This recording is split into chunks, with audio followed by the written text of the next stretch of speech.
And We went live? What is up? We are live. No And countdown.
what is up, everyone, misfits and all, to tonight's episode of Midnight Ranting.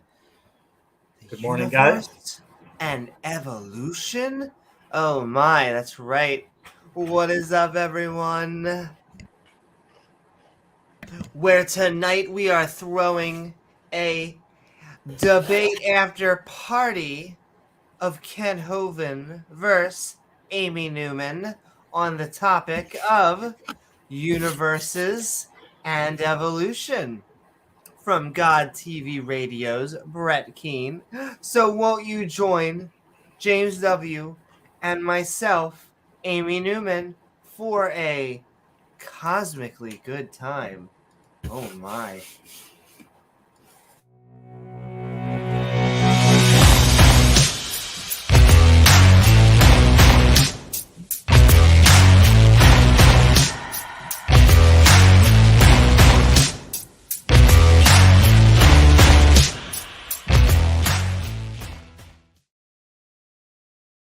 Woohoo!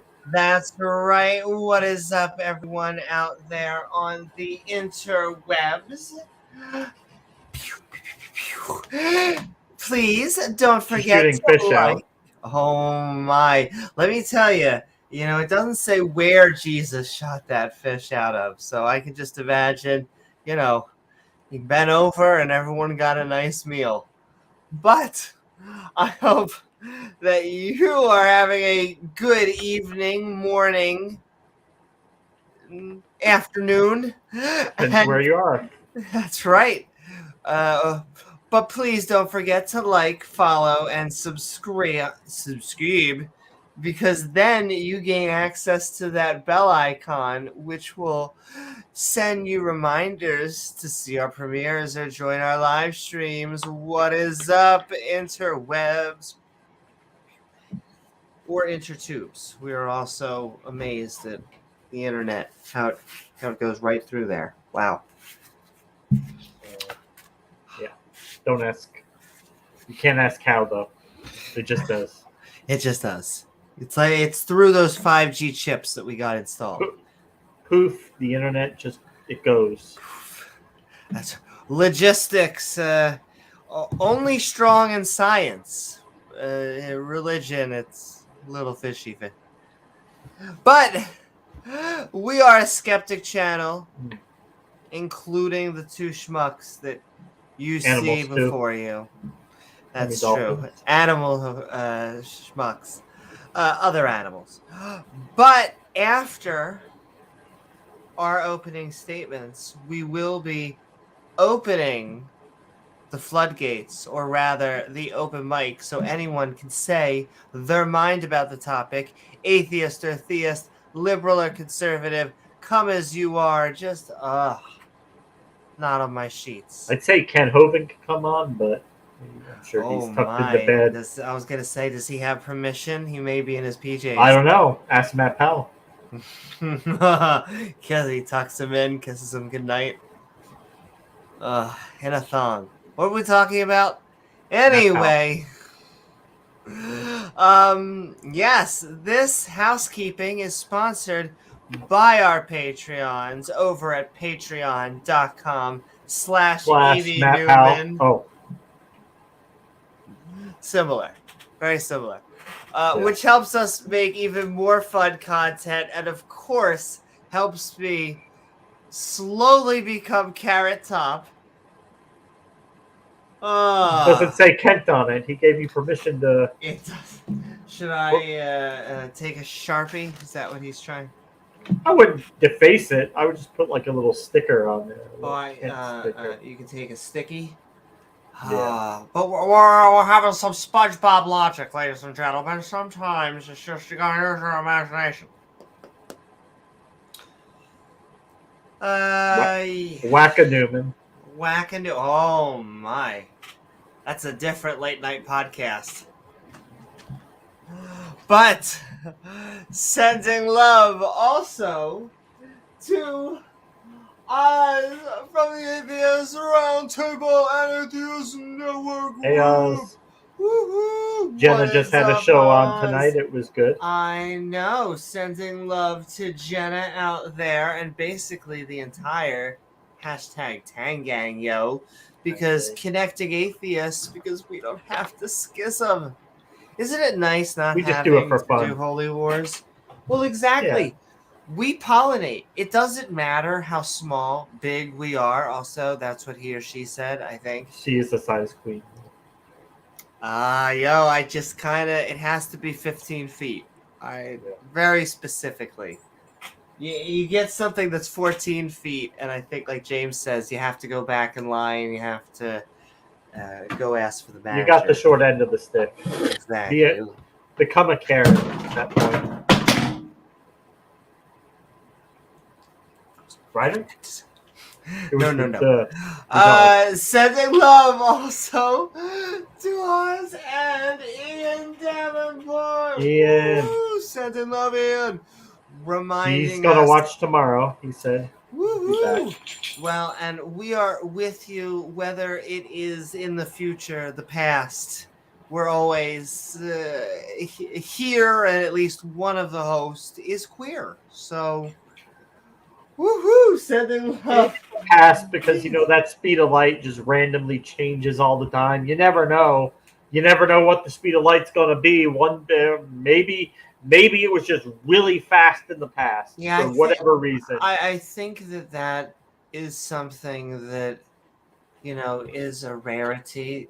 It's the extremes, and it is just very odd to me to attack bedrock science, but. That is the topic tonight. We are talking about the universe and evolution because, Big Bang cosmology, evolution by means of natural selection. These have Attacking been... the Big Bang is just... Ooh. It's not a bang. But it's also very, it's an uphill battle. They're hot. Like, I tried to get Kent to walk me through, why Hubble's law would be different in going back in time. And he tried to make fun of it. Were you there? And just why that way of logic, that way of thinking is very silly. Basically, anything that we don't have in recorded history can never be science. You can never know. You just have to. It's all religion. It's all religion. Once again, it is not the biological religion department, the religious biological department. No, it's just the biology department, and that is what evolution is. It is the backbone of modern biology. But yes, sending so much love, Ian. It's a religion. Cosmology is a religion. Astronomy is a religion. Biology is a religion. All of these individual fields that somehow mutually exclusively, independently verify, like carbon dating and other forms of dating that overlap. That it didn't have to be that way, and it does. Yeah. Go figure.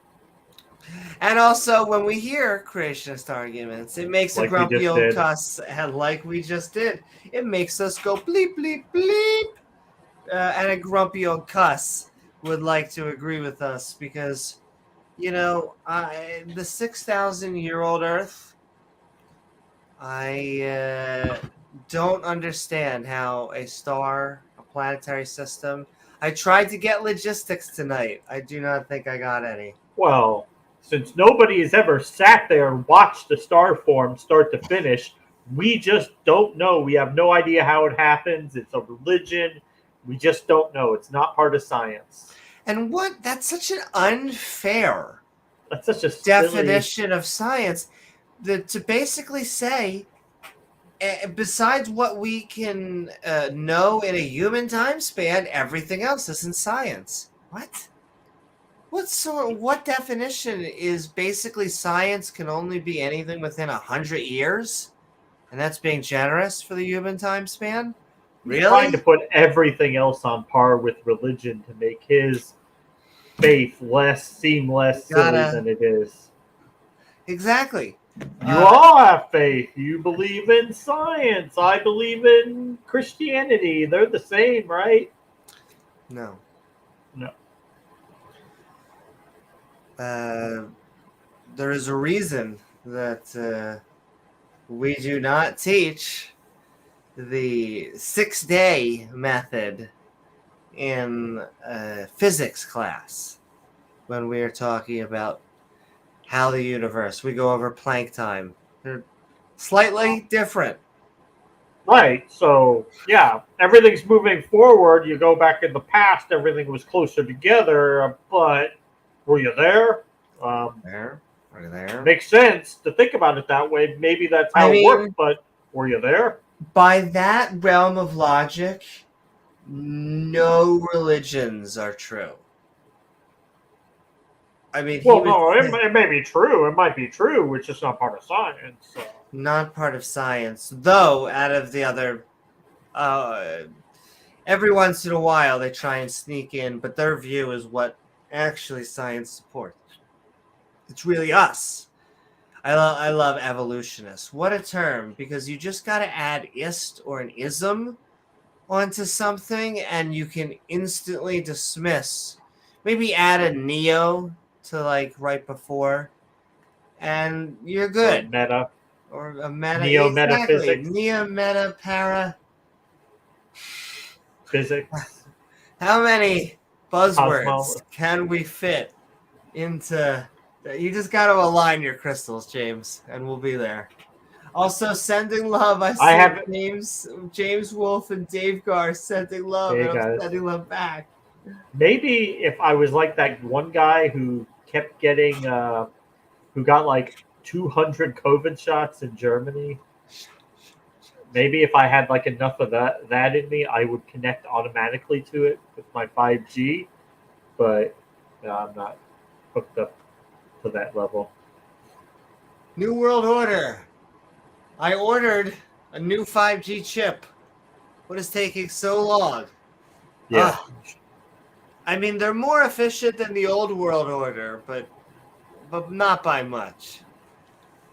I mean the Satan worshipping reptilians, they're about to take over any day now. So Any day now. any But day now. we just haven't been throwing enough babies into volcanoes, which is what I imagine atheists do to get membership. I believe that's how you That's part of become it. Part of it. an inner circle atheist. I believe something like that. So sending love to Grumpy and sending love to Thanks, Grumpy. Diana Smith. Oh, how the Abrahamic religions definitely treat 51% of the species like equals. You know, a little bit below, but equalish.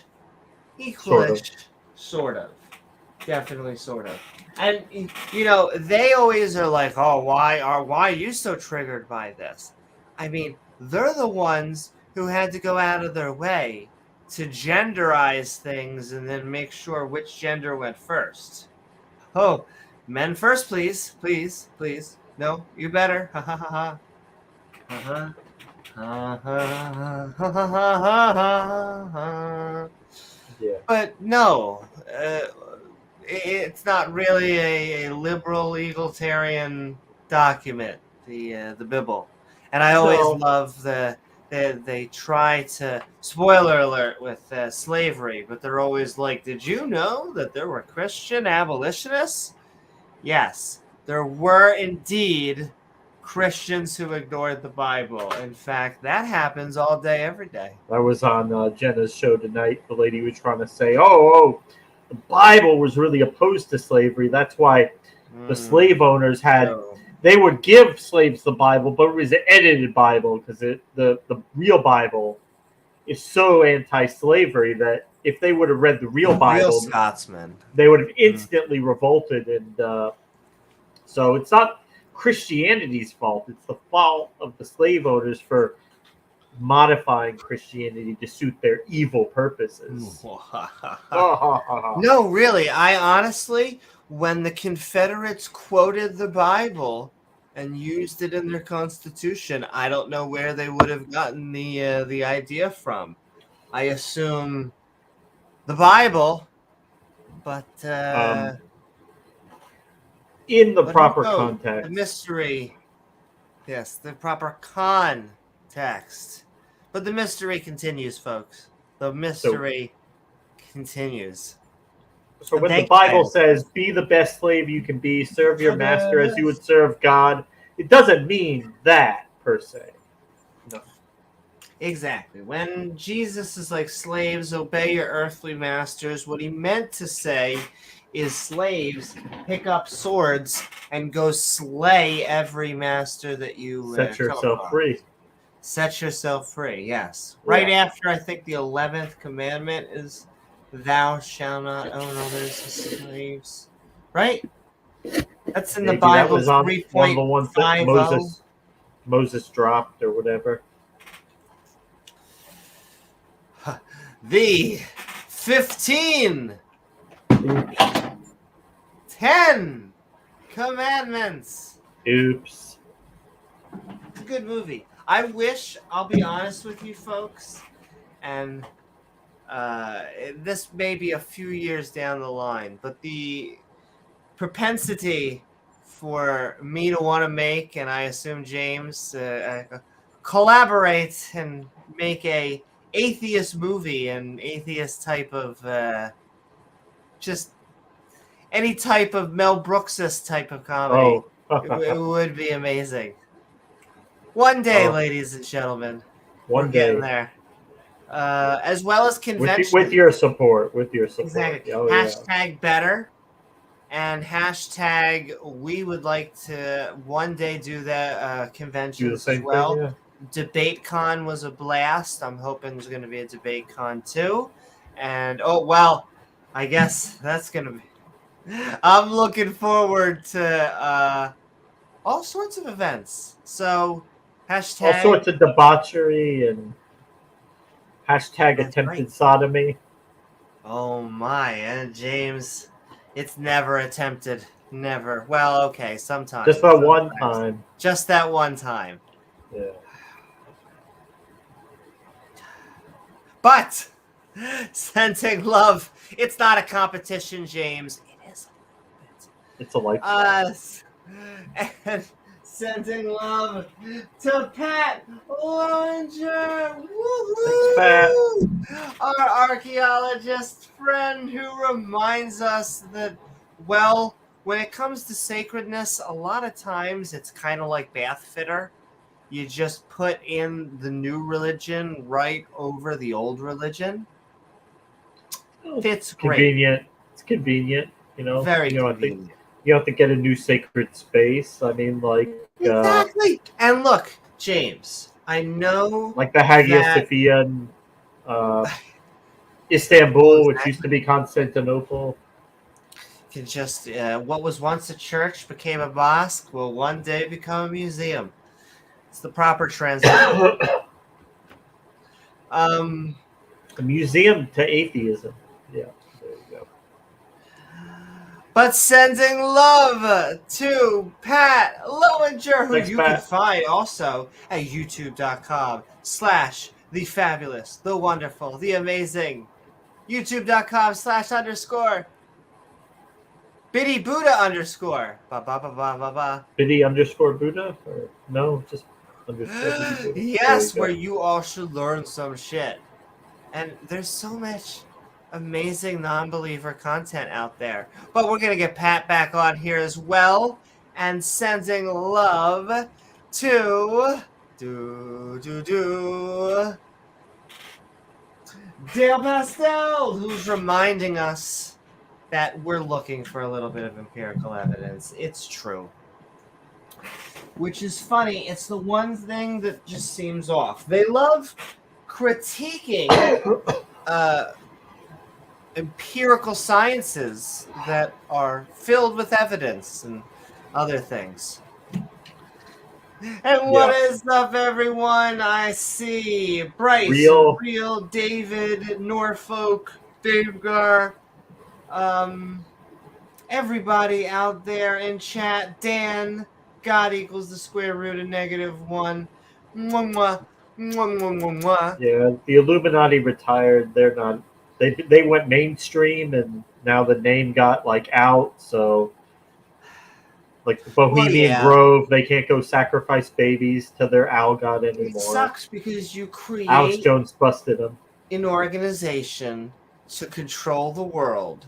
It's supposed to be a secret, and then everyone joins it.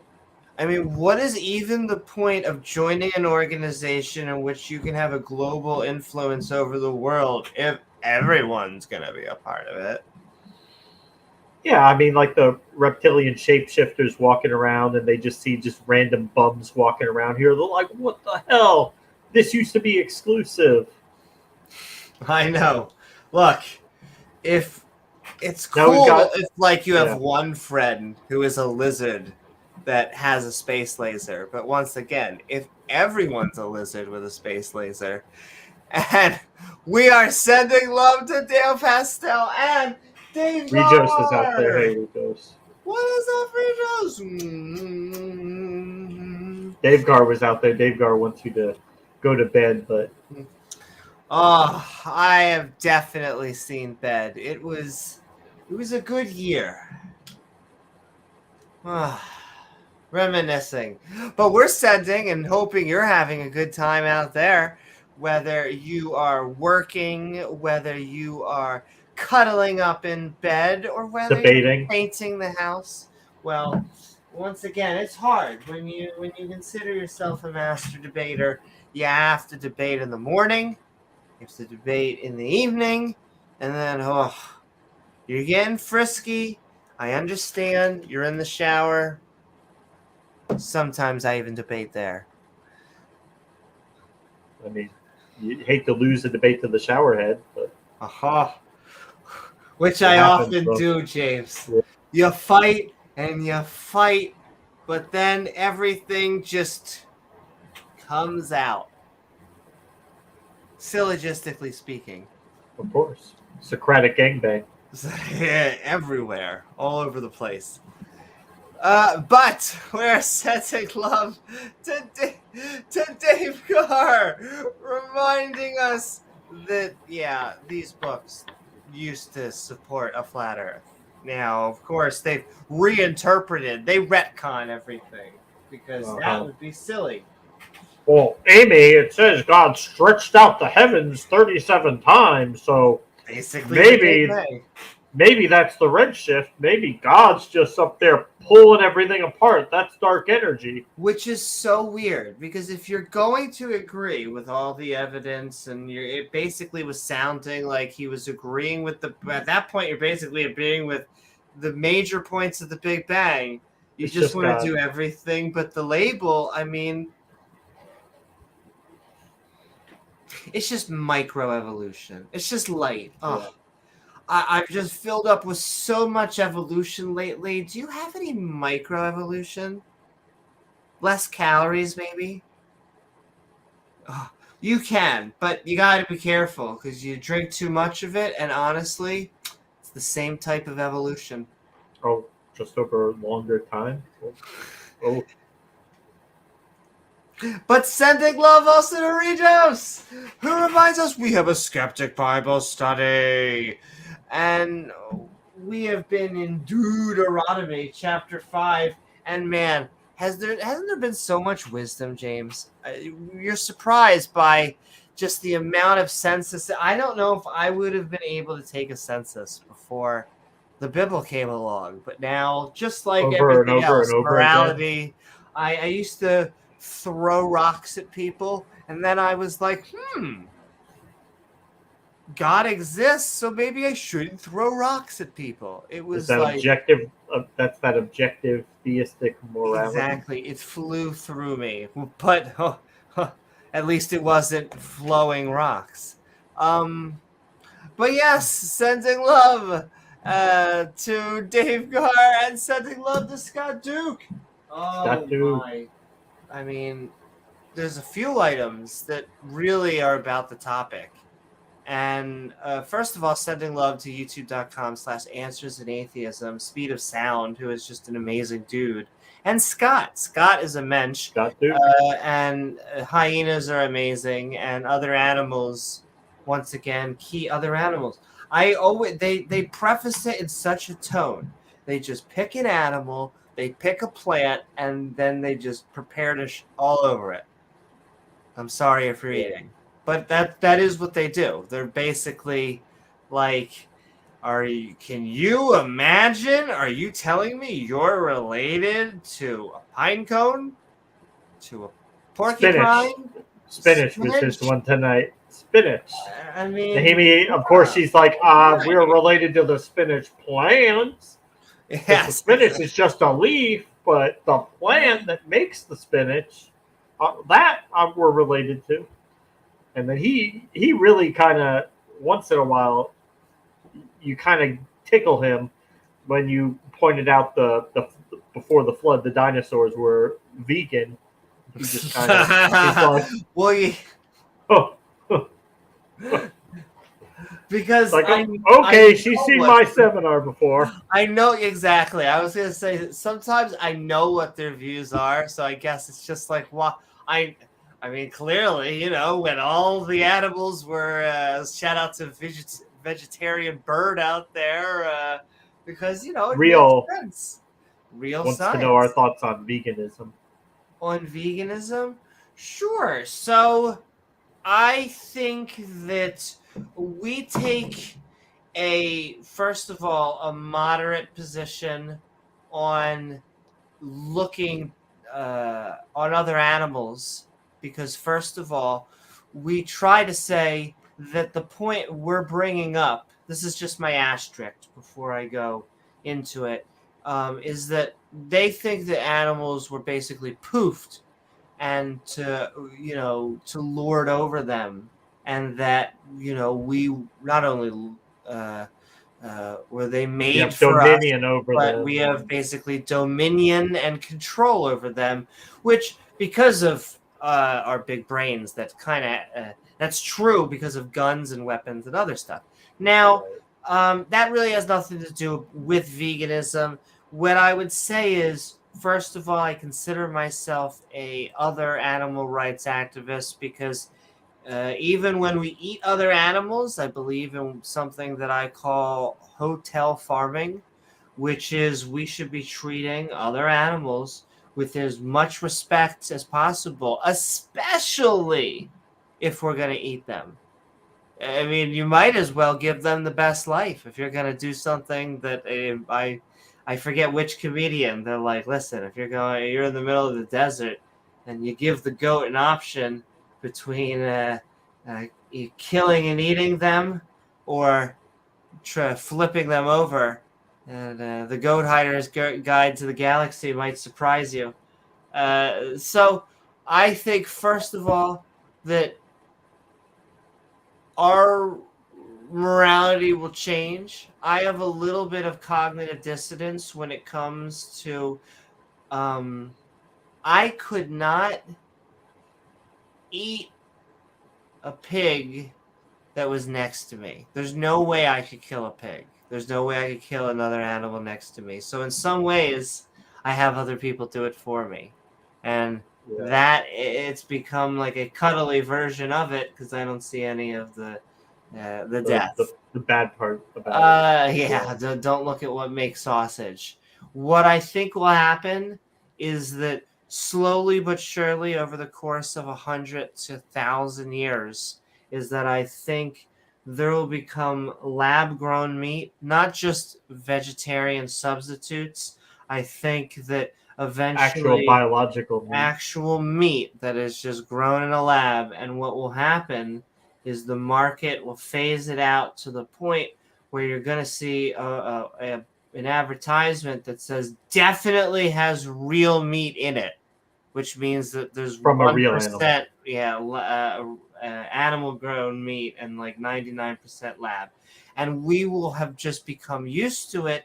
And so people will just look down at, the people from 1,000 years ago and will say, how could they have done it? They'll look down on us. How could they have it? Yeah. And so, my plea to them would just be, it's just different forces. Society's completely different. I'm unfortunately so Americanized. I'd be at the nearest McDonald's at any outside country. Like you need anything, all these amazing foods, but you want to find the McDonald's. Yeah. Yes, exactly. Yeah. So I actually agree that it's probably the more moral position. I'd struggle very much would do it personally. I need to start with just getting a salad into my daily diets, and then we can start focusing on making that the actual focal point. It's just sadly the current state of things. It's not possible to feed the number of people on the meat diet without cruelty being inherently built into the system. You can't kill how many billions of chickens and that we go through in this country, giving each of them their best life. Unfortunately, that's you can get meat like that, but it does cost a lot more. Yeah, I mean, it costs a lot. It costs a lot more. And look, I'm not saying get a chicken, each their own individual room, but I do know, I've seen, enough evidence to know that we could do a lot better. We could just we could do better than we do. And we definitely should. But yeah, that's a whole nother. We could do a whole podcast on that. But even we're going to the point where even the most cruel, cheapest form of farming is still not going to be enough to meet the needs of the world going forward. That's why they're talking about insects. The problem also, insects in many parts of the country are already a big bulk, but the problem also is, yes, to eat a healthy diet, especially in America, it costs a decent amount of money. That's not a knock at a healthy diet, because that's clearly the way to survive longer. It's just that to sustain protein, to have good protein like nuts and soy and stuff like that, you have to have the money to invest. And we all know it. Yeah, like a salad at a fast food place costs like $8 or $9. For that amount, you can probably get 7,000 calories worth of greasy, making me hungry shit. Yeah. Can we get the open mic? Get this open mic started? No. So sending so much love. Thank you. Welcome to the digital world. Another interesting thing. But sending love to Rachel, sending love to Rachel Holland. Rachel. The fabulous, wonderful, and amazing. Sending so much love to Rachel and reminding us that the Bible would never have non-consensual slavery for the nations around you. Would it, Gizmo? Would the Bible have? No. Would it have that? No. Yeah, because that'd be objectively wrong, right? I think we can all agree on that. From a theistic standpoint, especially. Exactly. James, there were abolitionists that were Christians, so basically we could ignore the fact that the opposing side were quoting the Bible. But also sending love. Thank you so much, Rachel. And also sending love to Senator Cato. Boom, boom, boom. Senator boom, boom, Cato. boom. Woo-hoo. Reminding us that the separation of church and state is really important to both atheists and theists, because chances are it's not going to be your denomination in charge. Yeah. Woo-hoo. And so just sending love. You can actually find Our email is in the the description. In the description, that's right. Well, you can probably find it at Patreon too. But yes, like James said in the description. And you can talk to us on Discord too. On the Discord, that's right. There are so many ways to have amazing, awesome discussions in the non-believer community, and also sending love, Senator Cato, and the Queen of Production. Hashtag Tangang, yo. Production values going up.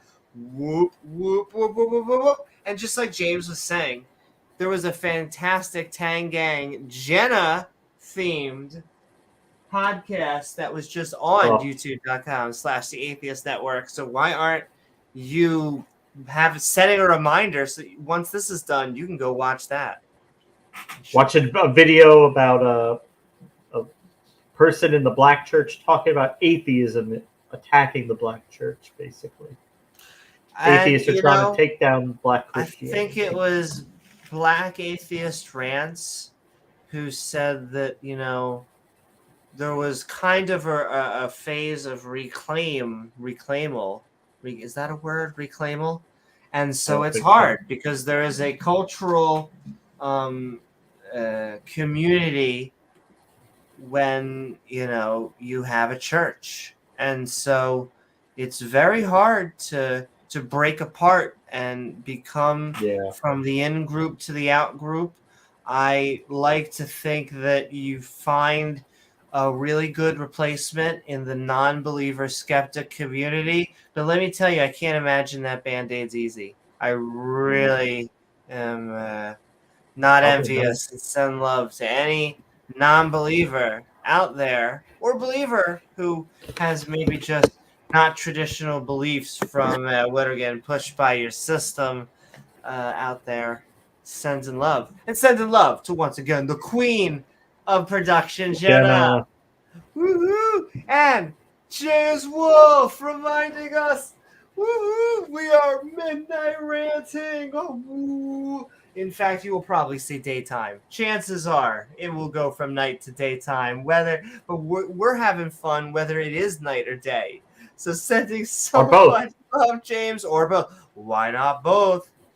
And last, but certainly not least, and I'm trying to think, possibly going to get a either a galaxy or a solar system model that I can hang up on here. But for our newest member, Matt Deeg, woohoo! But right now I have a Neil deGrasse Tyson. From Neil deGrasse Tyson, and it has cosmology behind that says, to be scientifically literate is to empower yourself to know when someone else is full of shit. Thank you so much, Matt Deeg, and thank you to all of our Patreons, to all of the people in chat, our mods, and of course viewers like you who make this channel even possible. And yeah, I think you were about to say it. Not too bad of a quote. No, not at all. But yeah, we are actually almost 350 here. Veneto 666. We're big screen bird out there. What is up, vegetarian bird? Beamsy says you missed out on that little pee-pee, Amy. Oh, I know. What's it called? So I feel bad. So I have probably waiting for you to leave. as much time as I can. So we are throwing. This is a debate after party, though we're just talking about the topic in general. This is a universe and evolution themed podcast. But yes, it was a fun debate. I stayed on there for about 3 hours, about an hour and a half for the actual debate, about an hour and a half of questions and open mic on Brett's channel. Then I had to get as much homework as I could shove into 2 hours until the actual due date, and then started to set up, and we're back on here just to have some cathartic Late night fun. late night fun. That's right. And so sending love. I can see comments again. Does PBS know you stole their line? Look, We pay for PBS anyway. They're and I will government say, funded. as NASA shills, we also get a paycheck from them in the mail every month. I'm pretty sure. Oh, I remember what we're talking about. Yeah, so I did see him at the very end, though, the LPP. It's funny, I haven't had conversations with Little PP standing for truth, praise. Like, I've had proxy conversations with them, but I would love to have more debates with just lay Christians out there. Come one, come all. Just, I guess, if you're a Dawa channel, just not on, well, keep it legal. That's all I'm asking for. Not on the children. But we are Midnight Ranting. We're about to open up the open mic. But before we do,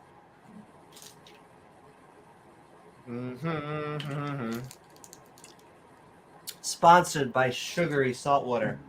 It also has electrolytes, which I don't know if you know this, James, but it's what plants crave.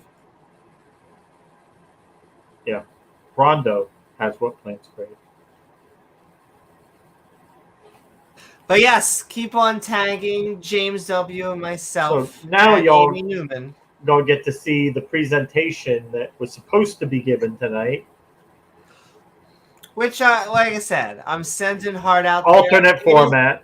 It is almost prophecy, though. I knew so much of what was going to, he was going to talk about. And so I look forward. I think I'm going to contact Standing for Truth as well and see if I can have a debate. Or, I'm also, once again, I thought it was a good debate with Brett. So, I love all my theist brothers and sisters. I just want to continue having more debates. And, yeah, before we go into the open mic, do.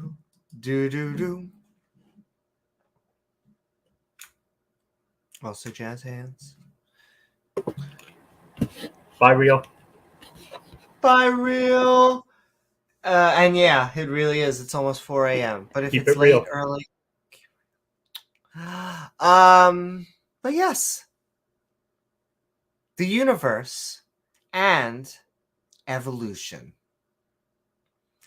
However, what we must talk about is the universe, evolution, and religion.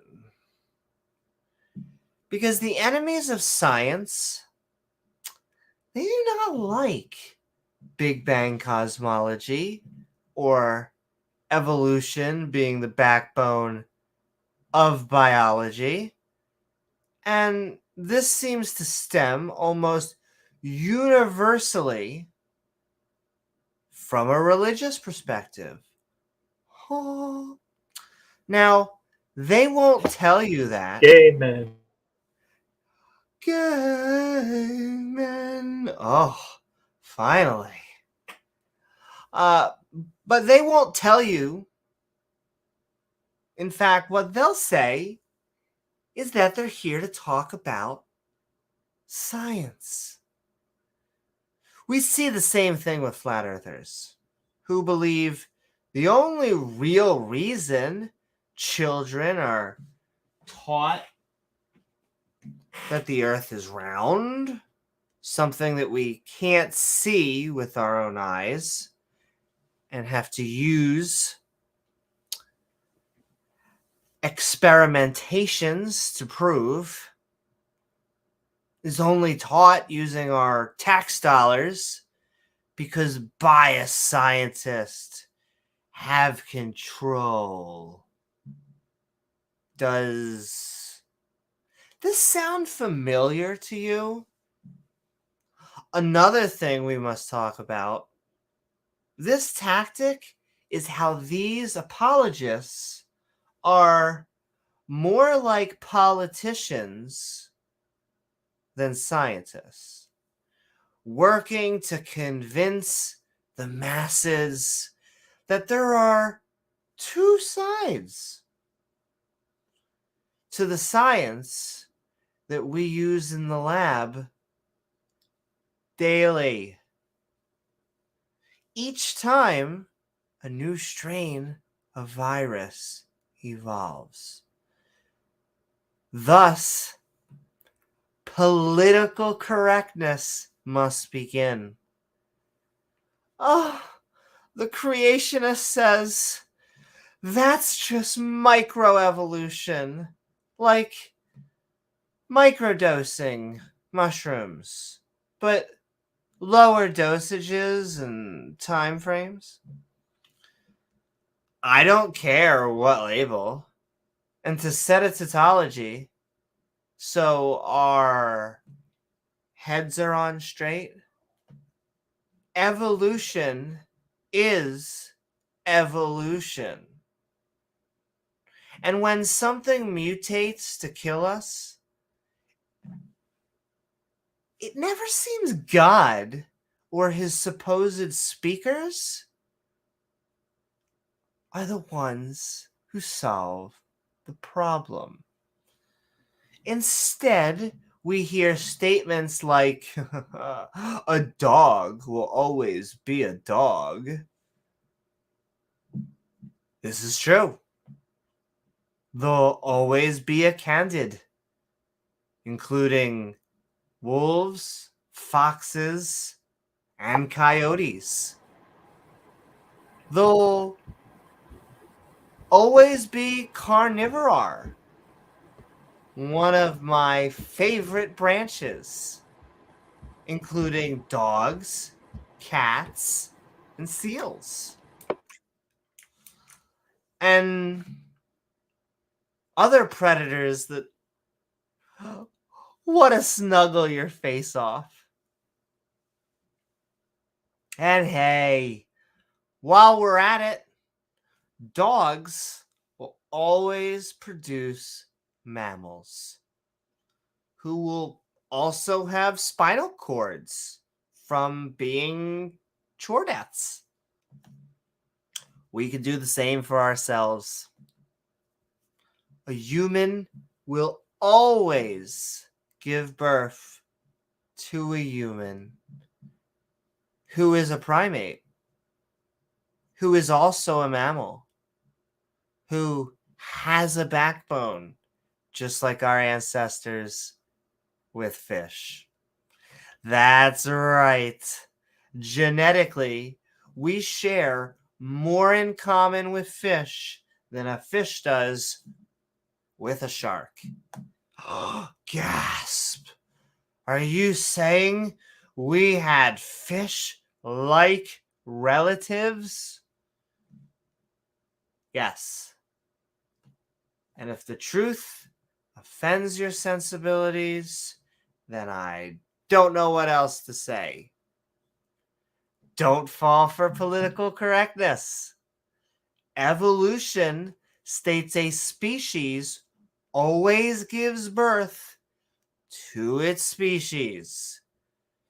Sometimes it seems like creationists want to sell an image of a Pokemon as if a mother is going to pop out something with their eyes, but with wings. This is a horror movie, a straw man, but it's not what science shows. Evolution is simply groups of populations diverging, with mutations being naturally selected for by the environment. Some creationists try to weasel out of this by saying, oh, well, that's only adaptation. However, this is the definition of evolution you will see in your biological textbook. Let's take something abstract into something more practical. There are two groups of moths in a forest. One group has a genetic mutation that gives them blue skin. The other group has a genetic mutation that gives them green skin. None of these moths feel any different on the inside. The mutation doesn't harm them or make them feel good. However, one by one, the blue moths seem to keep on getting picked off at a faster rate by swooping birds. How come this is happening? Well, if you look at the environment, the green leaves of the forest are giving the green moths an advantage with camouflage. One by one, the only population of moths left are green.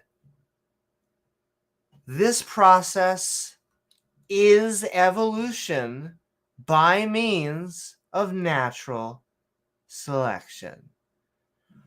Another issue I have with creationists or anyone who doesn't use good sources, most universities, colleges, and the private sector want sources from 5 years ago. If you're using stuff from the 2000s, that's 20 years ago. If you're using articles from the 1990s, 80s, or 70s, well, a lot has changed in the literature. Because that's what makes science different from religion. The newest, most accurate information is given precedent to the older. Religion, on the other hand, gives reverence to the older. Sometimes religious people will boast how they have the oldest one, which, once again, is the battle at hand. Play a drinking game, and I can't take credit if you get alcohol poisoning, but listen to the buzzwords they love throwing out. Words like nothing. Oh boy, I've seen theists talk for hours about nothing. And those were those were just the Bible studies. However, I've rarely seen atheists use the phrase in a philosophical manner that they assert. Unless it was a Lawrence Krauss book that he wrote tongue-in-cheek in response to 20 to 30 plus years of theists talking about nothing. Add a random chance. I mean, Didn't we just come here by random chance? Well, no. The environment was rich with carbon and liquid water. We are in the circumstellar habitable zone, meaning that we're not being frozen to death or burnt to a crisp. And most of our solar system seems not to be habitable for life. Oh, don't atheists believe our grandpa was a rock? You mean carbon? Yeah, it's pretty amazing. And as Jon Stewart would say, carbon is the slut of the periodic table, making more bonds than all other chemical combinations combined. So when I hear the universe and evolution, we know the Big Bang happened from both Hubble's law and the microwave background radiation. The singularity, which seems to share at least a few similarities to a black hole or a lot of stuff in a single point, began to expand. Space and time are linked. Thus, with space came the ability for causes to happen over time. Initially, there was only hydrogen, helium, and a little bit of lithium, but not enough to take and get a little woozy. The universe was dark and had no visible light for a long time. And then gravity began to pull the hydrogen together. And the first stars began to burn. For billions of years, these stars lived and died until their core became iron and the energy was used up. Gravity versus the tidal forces wins. For the smaller stars, this will become a red giant, like our own. But for bigger ones, a massive supernova explodes outwards. And in that explosion, the fusion of all the other elements from the periodic table is made, including the carbon in our body. But 4.5 billion years ago, these are the remnants of a dead star, pulled together to form the first stars with rocky planets. These second and third generation stars are what give us life as we currently know it, pumping energy day in, day out, 24/7, starting with life coming from simple-celled organisms into the mitochondrial revolution that allowed for massive fruiting bodies from organisms that have amoeba-like movement, which is a classification, not a species, into something that has feet. These organs got more sophisticated into something like a lizard. And we got emotional, fuzzy mammals right after. Primates, of course, are introspective.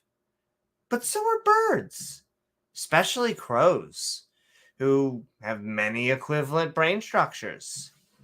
However, the real culprit is religion.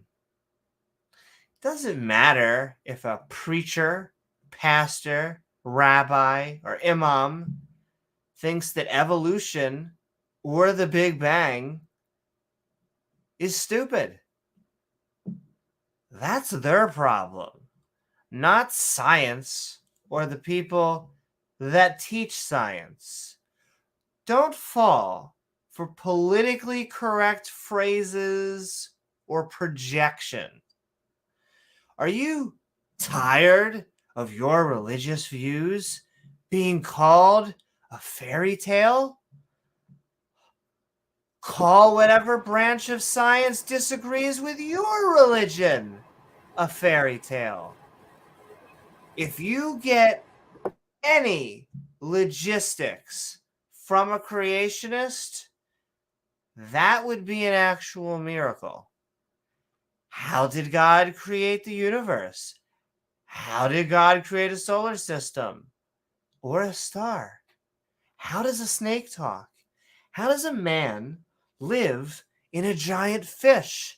How does someone with 3 days of decomposition rise from the dead?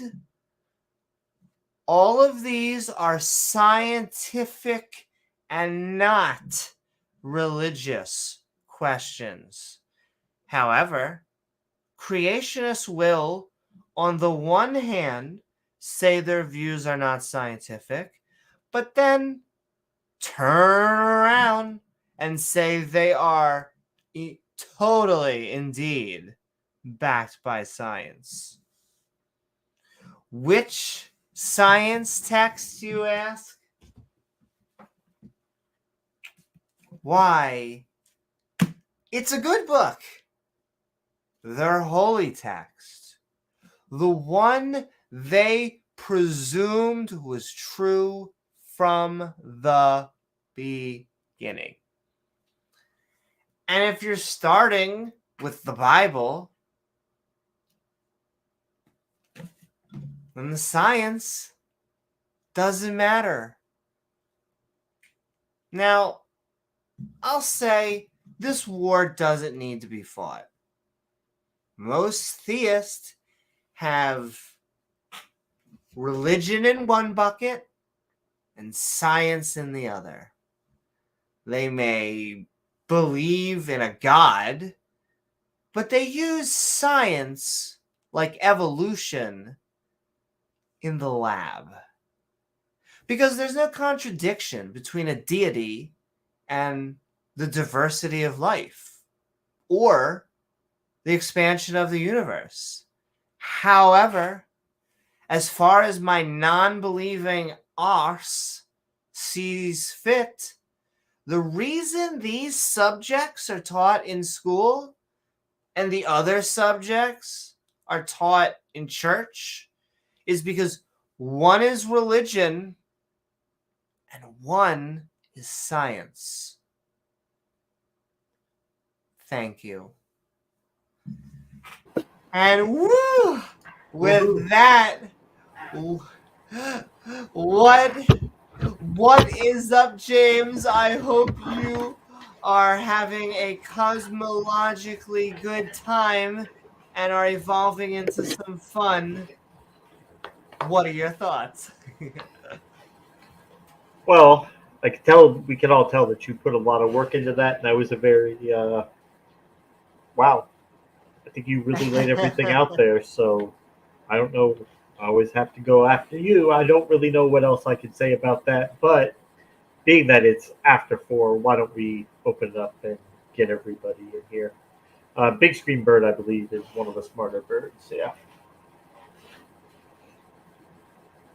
It's true. Once you're a vegetarian bird, I think it helps.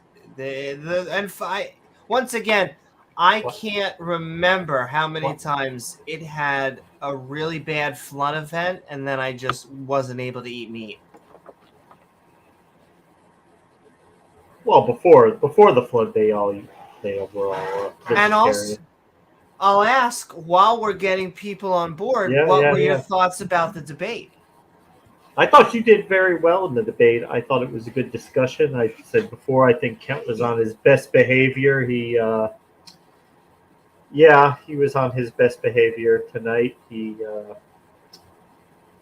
It's heartwarming to know he's been watching some of our stuff. That's good. Yeah, I thought you did very good for yourself. Kent, we've all heard what he's going to say. We all know his position on all this. Reality is a fairy tale. You can't see it in a human lifetime, it's a religious belief, which is very silly. Which is really silly, because that's what he doesn't want people to do. He doesn't want you to connect dots. He doesn't want you to think critically. He just wants to put reality science on par with religion and say, do we really know? Were you there? Well, we do know. And we weren't there, but it doesn't matter because we can still use the clues and information we do have available to us to figure out what happened in the past. And the problem is he doesn't like it, but none of it's consistent with his holy text. The natural world tells a completely different story than what he's telling, and that sucks. But like you said, if you're tired of atheists and science-minded people saying that you believe in fairy tales, get better beliefs. You make that choice to believe in fairy tales. Get a better belief system that is not so easily picked apart and destroyed. Oh, they want to see Gizmo. He's been working so hard, guys. Oh, he always looks so happy when he's on stream. Yeah. Such a cutie kitty. Oh, they're saying nice things about you, Gizmo. Okay, yeah, just go back to licking yourself. Hey, look, you got priorities. Hey. But yeah, we're about to start the open mic. We already got Pietro backstage. We are talking about the universe and evolution. There were a lot of just fun moments. I thought my favorite. Your SpongeBob thing. Yeah. That was really cute. Kent loved it. The SpongeBob, it seems that Kent thought that was, and I could hear every time I could make the audience laugh as well. And I made him laugh a few times, like you were saying, that he seems to like our SpongeBob that we had. That I think that even then he was like, "Is she gonna have a hammer? Is that really gonna? Oh my, she's gonna have her." He said, "Well, you can go ahead and put my name on it. You can write my name on SpongeBob there, and you can whack me." Oh my! I think you might have just bought yourself a ticket to Whack an Atheist, Amy. Whack an Atheist. Oh my! You might make an appearance. And I'm trying to think. My favorite part, though, was just having him. We really went over Amoeba, and it really did. I think I've never seen anyone really, I guess, have him have pushback on that Amoeba talking point. And because it's become such a pet peeve, I just very gently tried to point out that that's not only silly, but like if you look how referenced it is, it's heavily referenced. It's like, no, this is not an opinion. Like boom, boom, boom, boom, boom, boom, boom, boom, boom. I taught biology for 15 years. I know what an amoeba is. And I'll tell you the other thing that's very hard. I thought it was a good debate, a good conversation. It's always hard when someone's in front of you to get super spicy. That's why I like my Socratic method, because I think that it gets to other people's point of view without them getting very defensive. You're just asking good questions instead of attacking. And so, we didn't know whether he was going to attack my gender or something like that. He real Darth himself or Mr. Batman, but it was a conversation and a good. Not only that, but I am glad that he probably will just adjust his things I wish I could have been able to call out his slides like I had said in my opening, which is just using references from 20 years ago is already a no-no, but 40 or 60 years ago, oh my lordy! I mean, that's not speaking of not science. He Using changed history. something. He changed something from my debates. Now he says when he's like, "Oh, you can find rocks in the ground," Well, they had parents because I pointed that out to him. But now he's like, "We don't know that they had kids. I guess we know that they had parents." And some of his talking points are just so old that I had to like check the years on stuff because I was watching so many different debates that I was like, man, this one's from the 90s and this one is from like 2018. That's hard to tell the difference. He says the same shit. But we're sending love. I'm sure there's other things we can even go into my notes. Let's bring Peter on, and if no one's out there, it'll be real quick and we'll just go into open conversation. Keep on talking. We are Midnight Ranting on the universe and evolution. Come one, come all, especially if you have views that disagree with our own. If you are LPT or Brett Keane. If you are a creationist, especially of the young earth variety, come and have a conversation with us. Nonetheless, we are moving into the open mic. We are having fun. Let's bring on Pieter.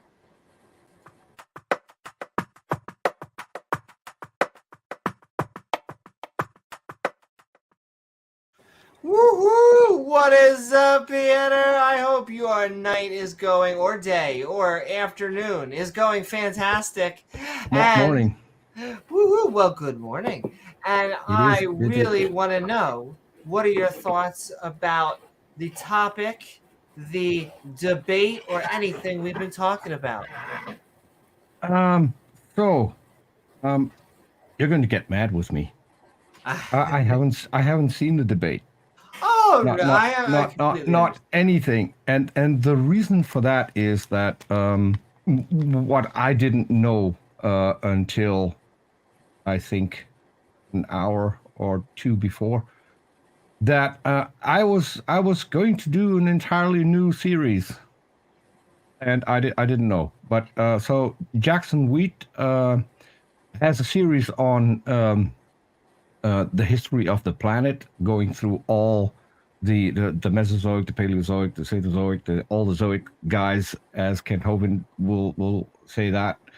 And so they're going through what evolved in which period. That's a series that he's doing with Dapper Dinosaur. Dapper is otherwise engaged at the moment, so he couldn't make the show. So Jackson thought, let's do something entirely different.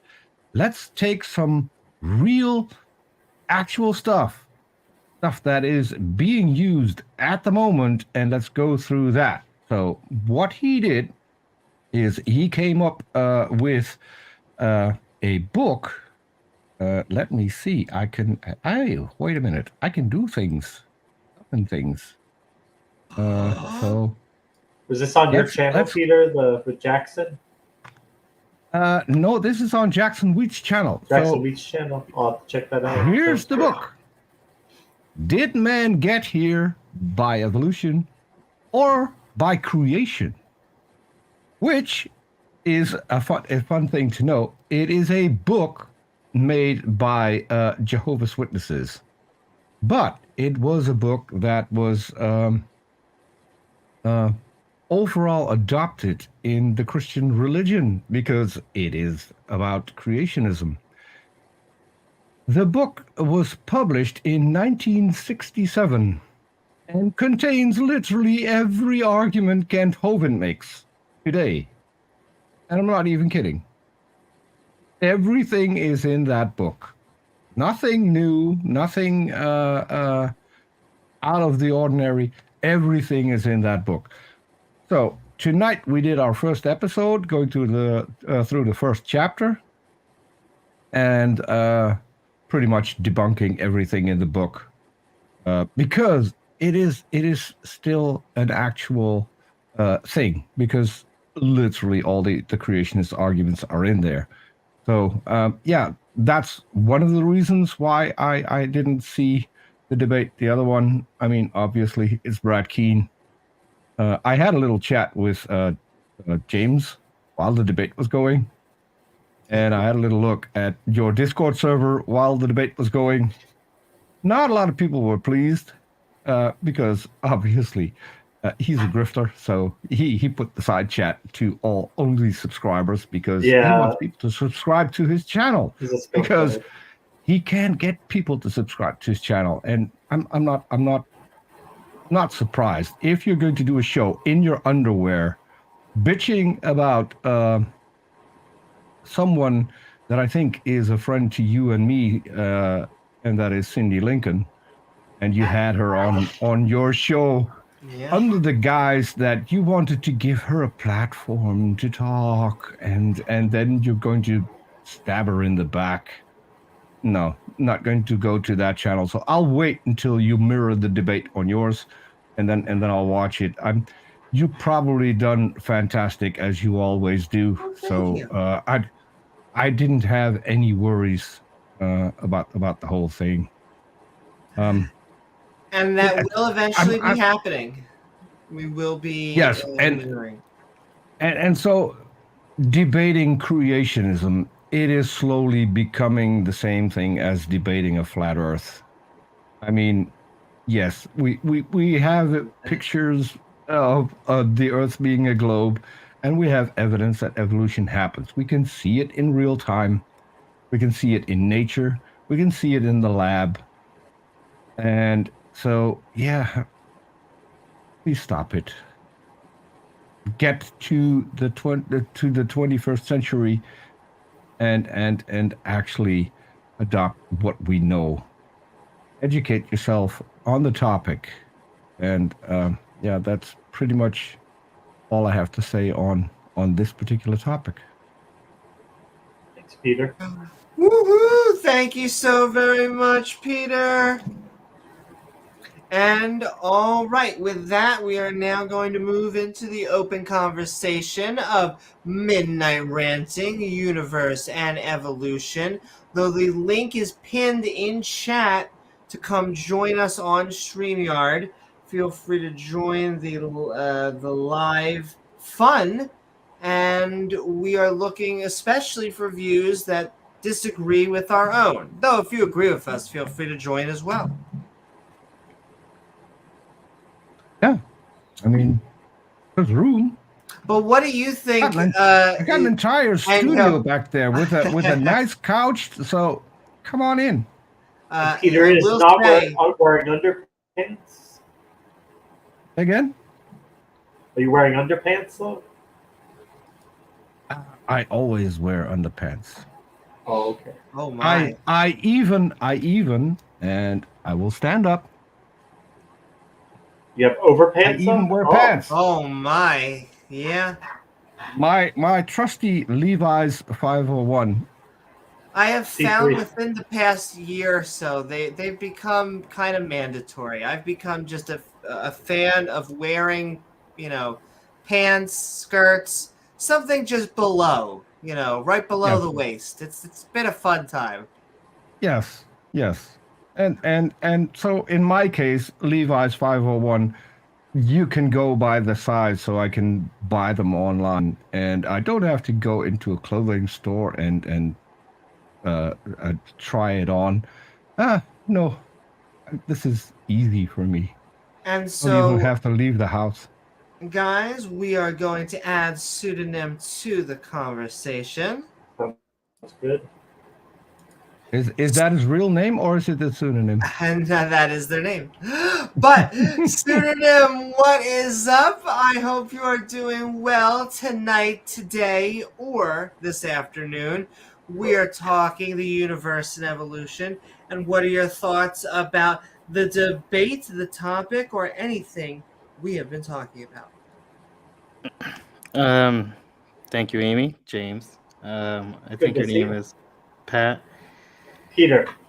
Peter. Nice to meet you. Peter. Nice to meet you. Are you in fact a Goa'uld? What? I'm sorry. Are you in fact a Goa'uld? I'm not too sure what that is. That is a Stargate SG-1 reference. The Goa'uld were the people that had a snaky creature winded around their spine. And I'm looking at your avatar. You know what? I wish I would have been into that kind of series because that sounds very interesting. It is. It is. That's my favorite goddess in it, Hathor. It was a good movie. I never got to watch the series, though. Series is great. All four of them. But I did watch the debate. I am interested in the topic. I think overall the debate was handled really well. Amy, I think you did a great job. But I don't want to sound too biased, but I don't know if it's based on Kent's experience over the last 20 years or so, or just repeating the same thing. But I would say that he probably took the overall debate, because I do think there were some things that were, I think you kind of didn't handle as well as expected. But like I said, I just think it's based on his experience. But overall, it was a good debate. And any details, I mean, you're free to ask me. But other than that, thank you for letting me in, James, Peter. Nice talking to you. Well, you probably want to know where you think she could have done better. Is that what you would think, Amy? Amy? Or Amy, where you think Amy Kent scored has the points? Amy has left the building. But yeah, pseudonym. Go ahead, Peter. Yeah, I was curious. So, what is your point of view when it comes to the creation evolution thing? Where do you stand? I mean, me personally, it's really hard to explain because I think part of what Amy was saying is that she concludes with at least the microevolution. I think at one point she was saying that you'll never see like a cow or a horse, or I can't really think of the specific animal she described, but You ever see a dog be a non-dog kind of thing? right. But the interesting thing is that that's not entirely what evolution would say. Is I think it would go that there is kind of a differentiation. For example, once there's a fish, then that becomes a reptile, and essentially reptiles would split into what would be the ancestors of like birds or mammals. So there would have to be something birthing or something that's born that's not necessarily the kind that it used to be. But I think somewhere in the debate that you agreed with Kant that there can only be kinds given after their kinds, when I think evolution says that that's the point of evolution, that things differentiate, things become different. Well, the thing is, I'll go ahead, Amy. I love you. It's evolution very specifically states that a species will only give birth to its own species.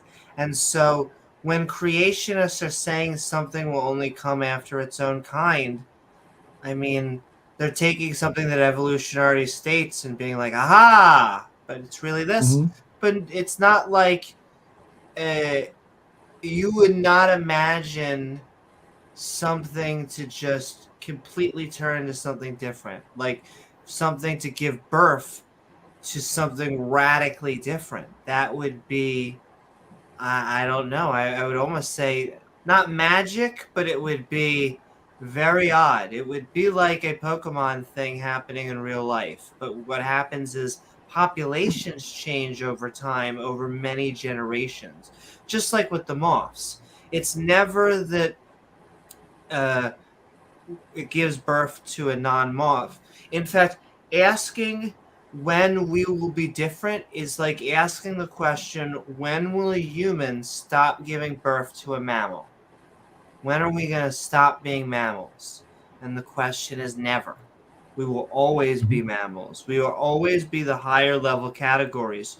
We may one time, a billion years from now or whatever, separate into different human, one goes to Subspecies. one planet and another Oh. goes to another planet. You have all these other things that evolution could apply to.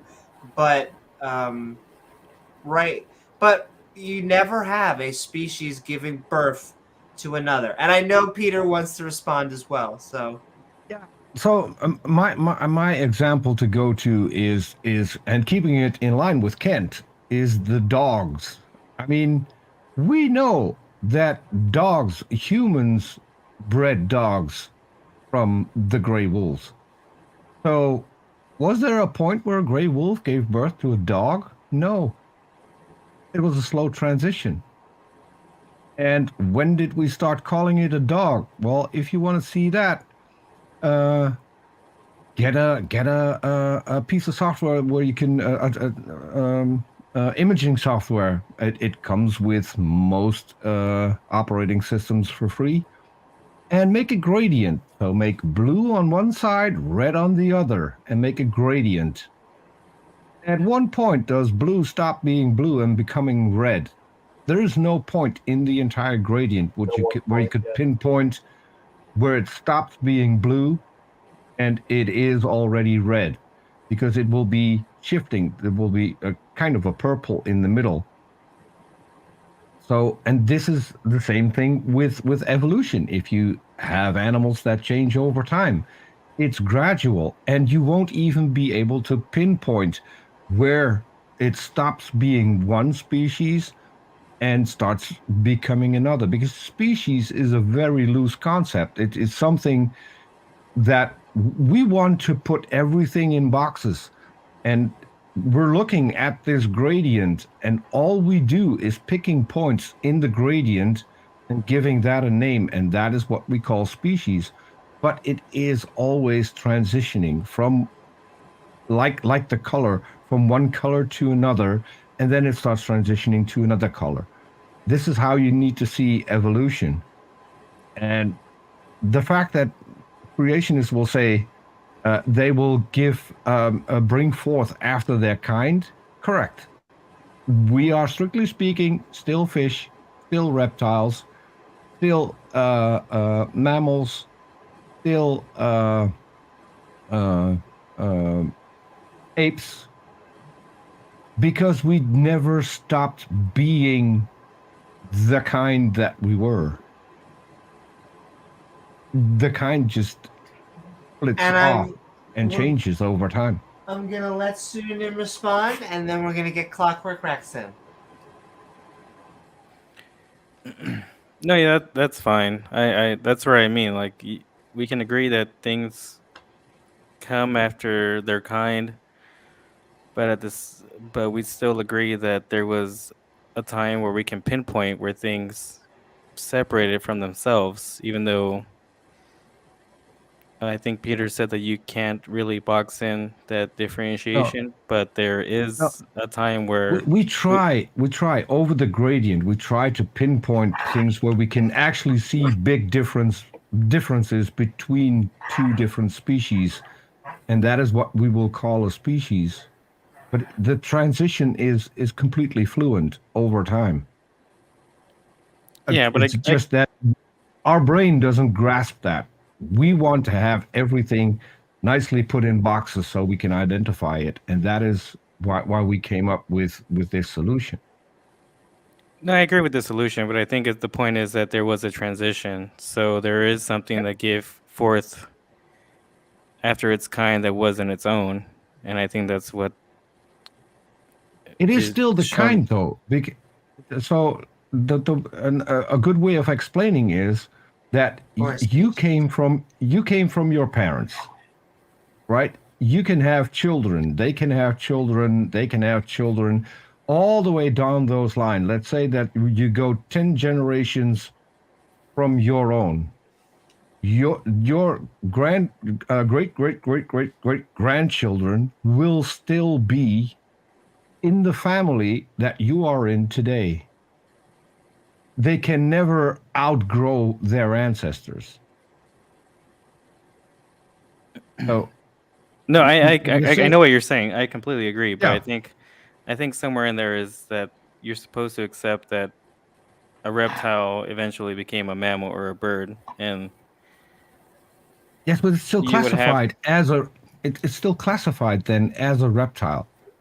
So you would be saying that I am indeed, as James was saying, like a reptilian, per se. Yes, Well, because and you get your we space had laser we had now. we had the reptile mammal transition, so you will still fit all the classifications of that early reptile, and you will also still have the same classifications as monkeys and the same classifications as the great apes. Those all still apply to you. You still apply the definition of fish still applies to you. It's weird, and it's for a lot of people it sounds crazy, but it is still the case. And you can see it when you look at skeletons. You can see it in genetics. You can see it Embryology. embryology. One of the reasons Kent Hovind hates P.Z. Myers. He's an embryologist. He confirms that Haeckel's drawings, while not entirely accurate, they were accurate enough to show what is actually happening. And It wasn't the a fun blatant part is, fraud.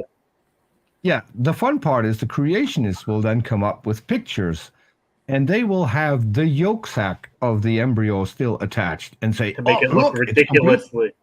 it's To make it look completely ridiculous. different. Yeah, it's completely different. Yeah, because you added in the yolk sac. That's not No the shit. embryo. Yeah, no shit. Right?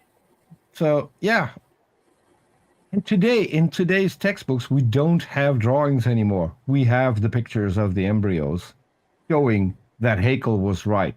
And another thing that gets on my nerves is that Kent will still say, yeah, he was put on trial and he was proven a liar. No, never happened. You can go and look at the records. There never was a trial where he was put on trial and he was proven a liar. And he remained distinguished professor of anatomy at that university for supposedly 20 years after the supposed trial took place. They didn't remove him from the university. And so, final statement. I feel bad because Clockwork Rex. Let's get Clockwork. Well, it was 2v1 kind of here. So, pseudonym. Final sentence. No, you could bring Clockwork in. I mean, there's other things that I noticed on the debate, but I'm willing to go into open conversation. Okay, well, I would like to go into them too. And so we're going to bring in Clockwork Rex. Clockwork Rex, what is up? We are Midnight Ranting on the universe and evolution. I hope you are doing well. And what are your thoughts about the debate, the topic, or anything we've been talking about tonight? I was asleep during the debate, so. Okay. But you know, sometimes our brains, I think, turn off. Yeah, I mean, I just went out and I was like, so there you go. But you've got cats. Pete's got cats. People have dogs. You know, they're all descended from one species. Carnivora.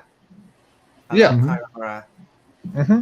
Everyone's like, what? I know what carnivores are. I'm like, no. Carnivora. It's a branch very specifically that houses cats, dogs, seals, a whole other range, weasels of just predatory animals that are all somehow adorable. And strangely enough, otters. it also houses a vegetarian, the panda. Yes. It Oh, does have otters that. have their favorite rock, and they use those to break Fair. open what are they? The little sea urchin things. They'll go down and get them, Mhm. and then break them on their belly. I love that shit. That's funny. That's funny to me. They have their favorite pet rock. So, but yeah, We could all go dogs into. are descended from wolves. Chihuahuas are related to wolves. Mhm. We've just bred them into existence. Evolution. Hey, imagine Yeah. that. Funny thing that Kent doesn't know about Chihuahuas are hunting dogs. So yes, Kent, if you let them loose, they will be just fine because they can hunt rabbits. They'll get fed. And they'll know how to stay out of the. They're not going to go up to a wolf waiting to get to be eaten. Oh yeah. You think they'd be that smart? He just The, thinks these the animals animals are just so dumb. Like they have no. Yeah. are just a No tiny doubt bit on smarter that. than Kent is. I'm just saying. Hmm. Chihuahua has a brain this size and still outsmarts Kent Hovind. Yeah. Well, Dachshunds were bred to hunt something. I can't remember what it is right now. And speaking of which, Badgers. Badgers. Yeah. Badgers. Yeah, their dens. Yeah. Yeah. in a Dachs second, is the German word for badger. oh no, I just in a second I want to know what you guys. I Nisa, it sounds like pseudonym that you watched the debate. No, yeah, it was a good debate. Woo-hoo. Did you have? Anything else? I'm fishing it. Oh, No, I'll go yeah, back and watch it later. Yeah. I I mean, I did. missed it. Like I said, I was asleep.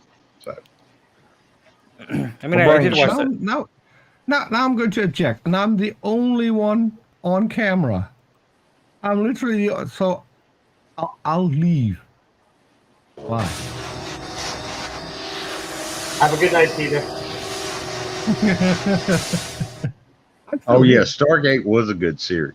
I did like it. Yeah, there's a Stargate behind him though, but Yeah, we just a need to working go one. into the portal.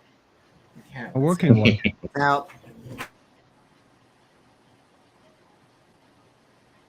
I can actually.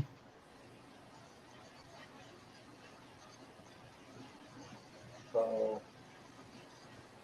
in or out?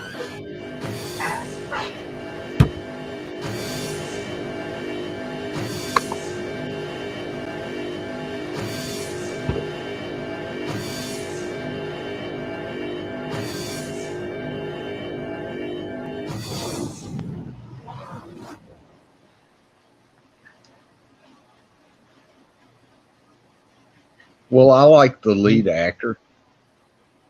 Since he was MacGyver, wasn't he the original Yeah. MacGyver? Yeah. Yeah.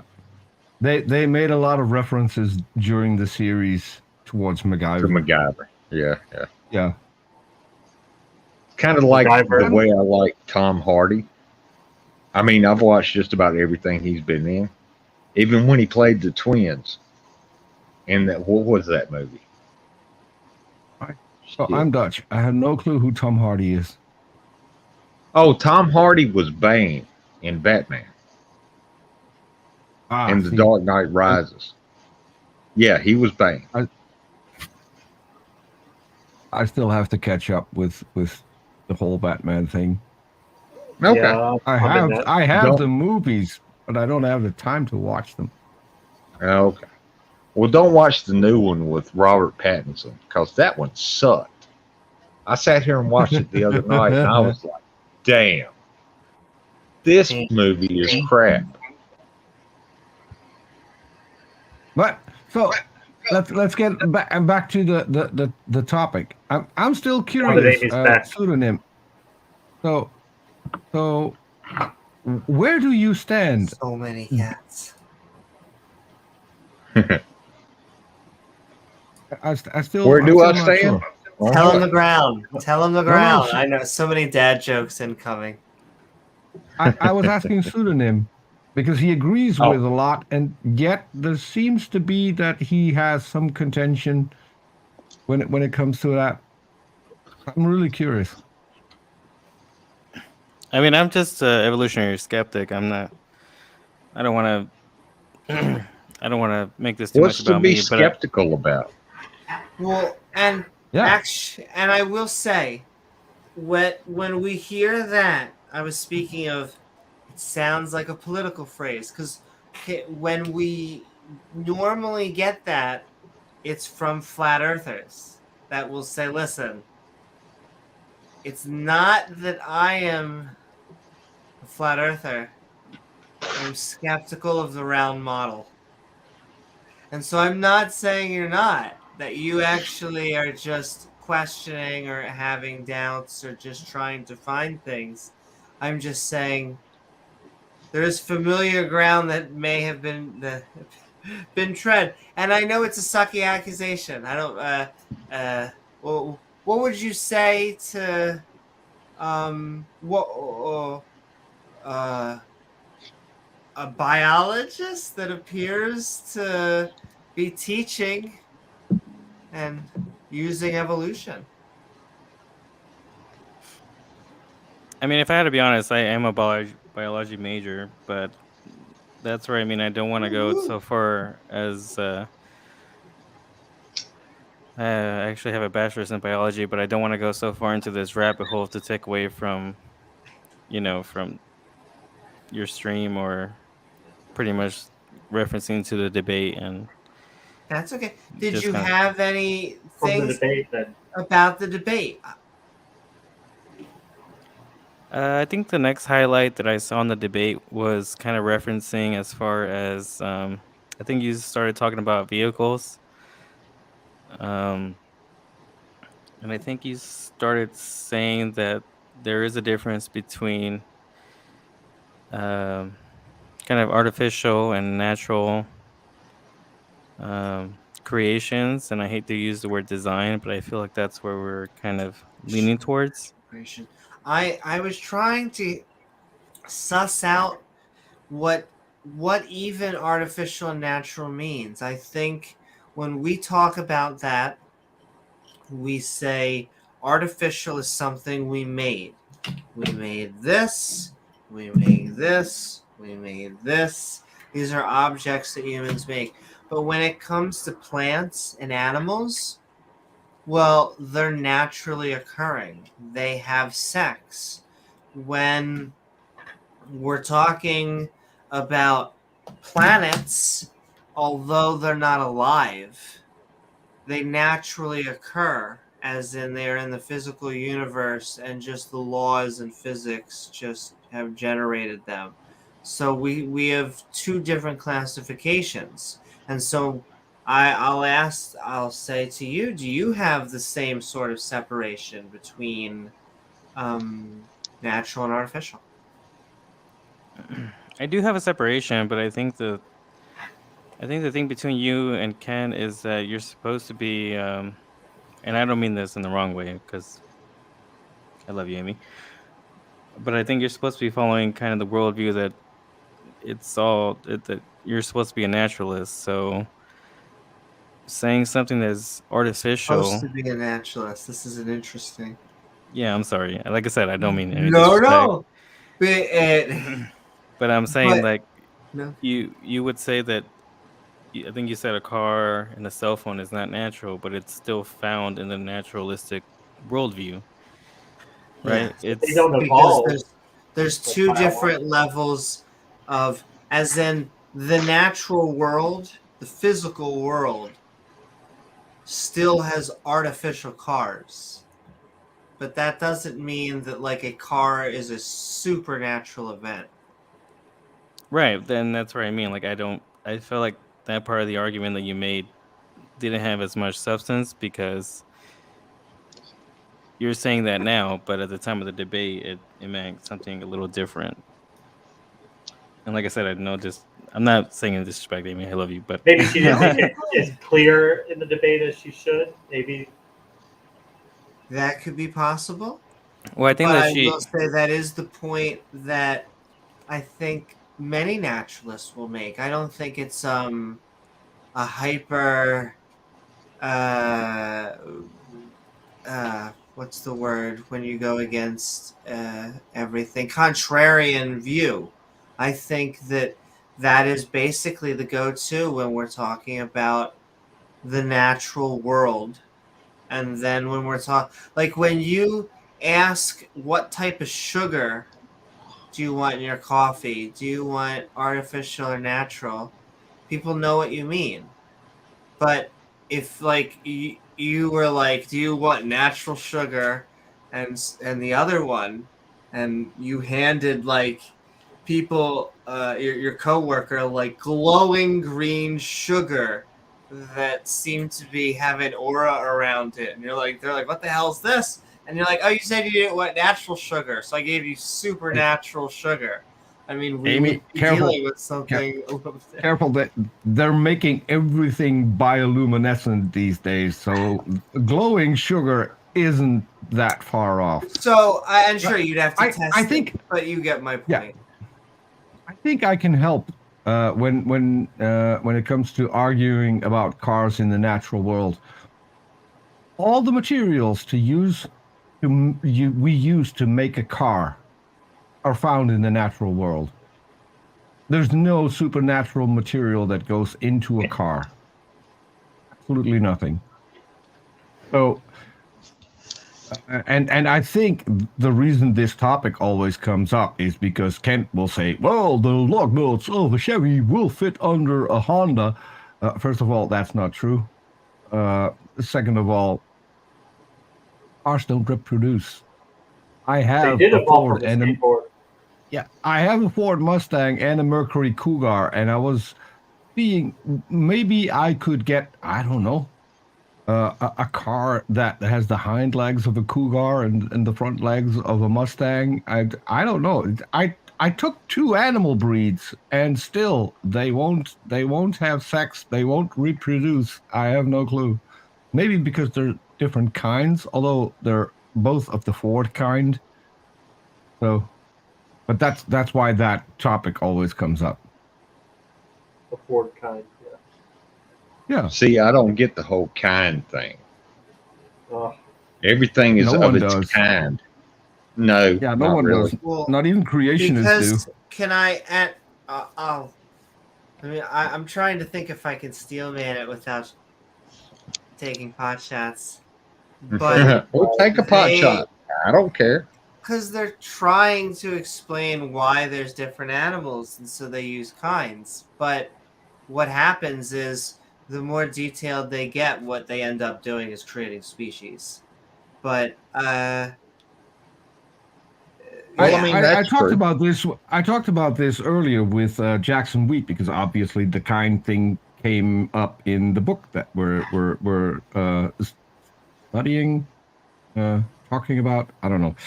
So, and I think Kent Hovind has the best definition of a kind. Ask a 5-year-old. Put some pictures up. Ask a 5-year-old which are the same kind. That is literally what a creationist is using when they're defining a kind.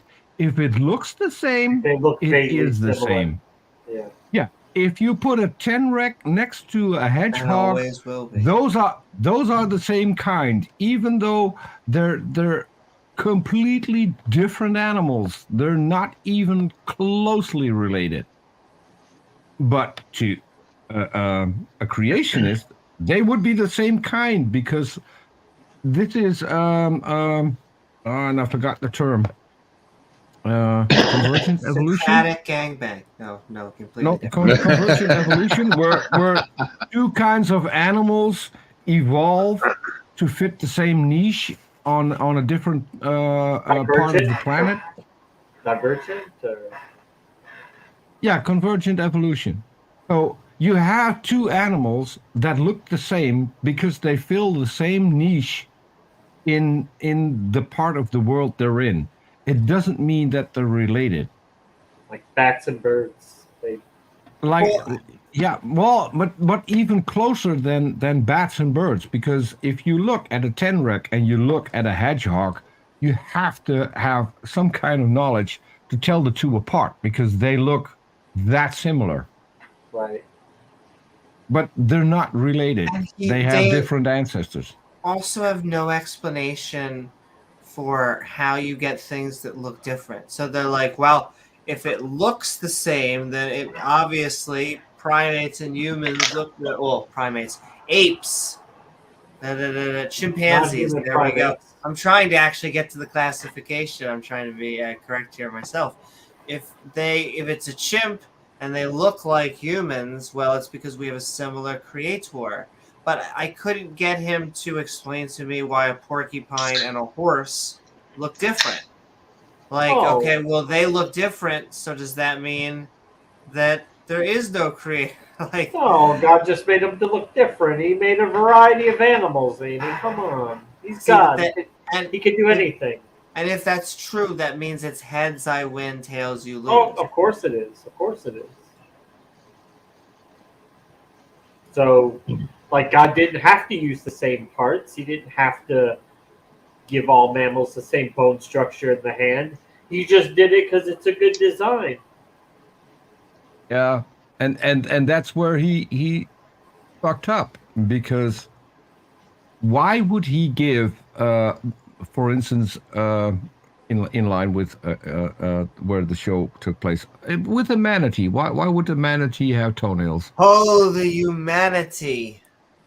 The humanity. I mean, I see what you did there. Roast that whole a manatee has toenails. Situation. Why would a sea creature need toenails? Yes, doorknob hat. I did say a potty word. I, as always, I am completely transparent when it comes to that, or less transparent when I want to be. It depends on my mood. Oh Well, my. We're not beyond having an occasional manatee roast here on this channel. Hey, manatee is delicious. I'm just saying. Does it taste like jerky? Is that what you're Hey. trying to tell us? It tastes like You're turkey. you're talking about a different kind of manatee that I was referring to, but Oh no my. problem.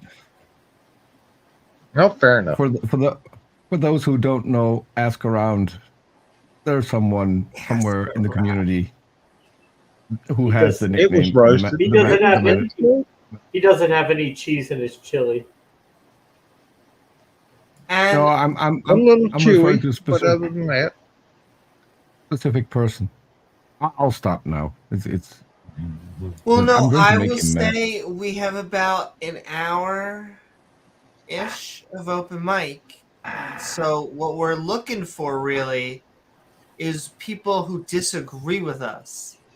So, Yeah. ladies and gentlemen, we're But we Midnight have one Ranting. here. That's true. We have Well, one here. you know what? And I we're- wanna, but pseudonym, I guarantee you would say, well, I only half Well- disagree because in some aspects I can feel that even now. I'm curious. I'm so I curious feel though. bad. What is he skeptic about? Name one of the things that you're really skeptic at, in your way of thinking that you might not agree with. I don't know. I think he's gone. No, I'm still here. I wanted to ask him if he thought the universe was 14 billion years old. No, I'm still here. But I mean, you can ask me as many questions as you like. I just don't want to take away I from just did. I just did. Can you name something in evolution that you wouldn't agree with?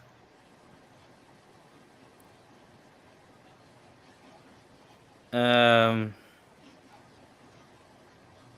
And even more important, why? I mean, it depends what kind of time frame you're giving me. I Well, think you Any. can just go. Any?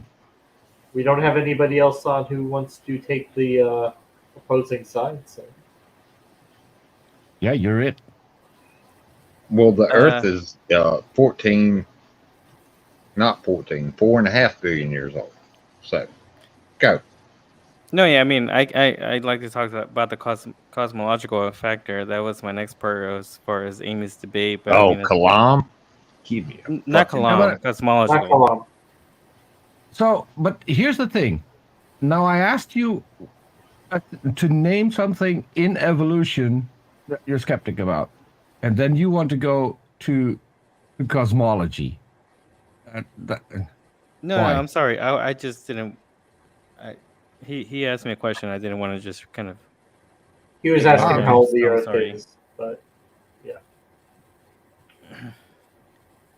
I mean, as far as evolution, I mean, I think overall it's can all be skeptical. Not skeptical in the way that it's science, but skeptical, I guess, in the way that it's very how can I say it?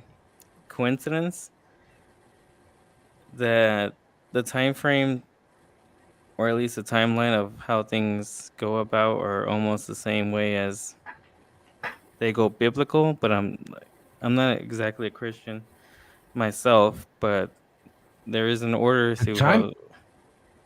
the time frame goes the same way as it goes biblical. Can you explain that a little? Because I that's not what I see.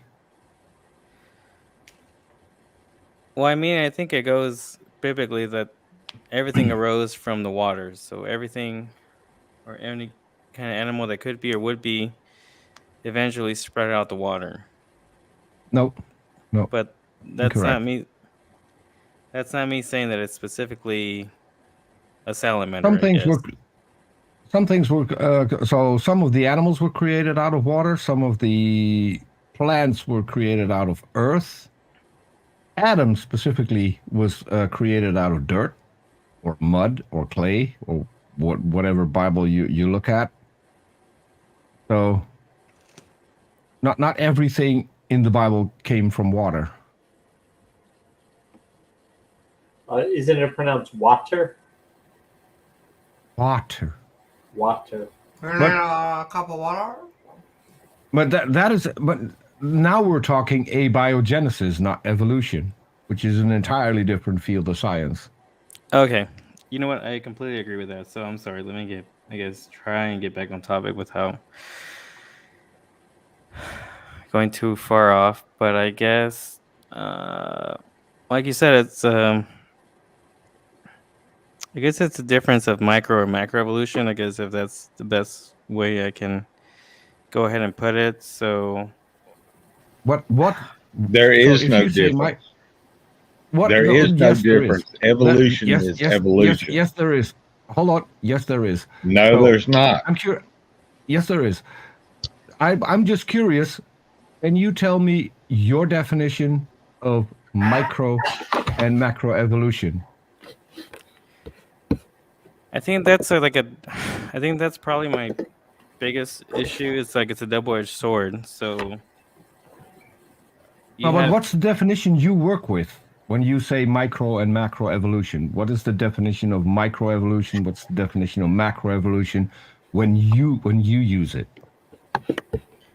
when I use it, macroevolution is a change over kinds. Macroevolution is the differentiation over time. So I'm Well, sorry. Let me say it. Okay, macroevolution is a change over time. Microevolution is a change of alleles over time. Now you're getting away from the correct definition. So microevolution is change over time. So a change in an allele frequency in a species over time. That is the definition of evolution. Microevolution is exactly that, which causes small changes in a specific organism. Macroevolution is exactly the same thing, but at or above the species level. So over a longer period of time. So So there's no difference. Say there's the same. you could say there's no difference, but scientists also use micro and macro evolution to point out that one is a change and the other one is a change where it becomes a different species. So that's at least the scientific usage of the term micro and macro. So I don't think and there is a when scientific usage. It's just called evolution. No. I talk to evolutionary biologists all the time. I was on a channel of an evolutionary biologist just a few hours ago, and he actually explained the difference between micro and macro evolution, and that is a correct scientific term. It is even used in scientific papers. So, and that's a thing. I used to get that wrong, and I was corrected by Jackson Wheat, P.Z. Myers, R.J. Downard, people who learn a lot more about the whole science than I ever will. But Fair enough. yeah. Fair enough. So, but I think what he means is that the process is the same. It's just the process is the same. The only same, difference is the only difference is time. And the fact that we're now talking about a different species, which means that 9 out of 10 times it won't be able to interbreed with the other species anymore. And that's also not always the case. So, but shouldn't we get the nutty Kai from the UK in? Oh, that's right. Let's get Wildheart in. Woohoo! Cheers, Peter. Wildheart, what is up? We are Midnight Ranting on the universe and evolution. Very light topics. I hope you are doing well. And what are your thoughts about the debate, the topic, or anything we've been talking about? I would just like to agree with Peter and Clockwork Rock, by the way. Peter is right. They do use microevolution in science. It's just they're not the same way that creationists use it.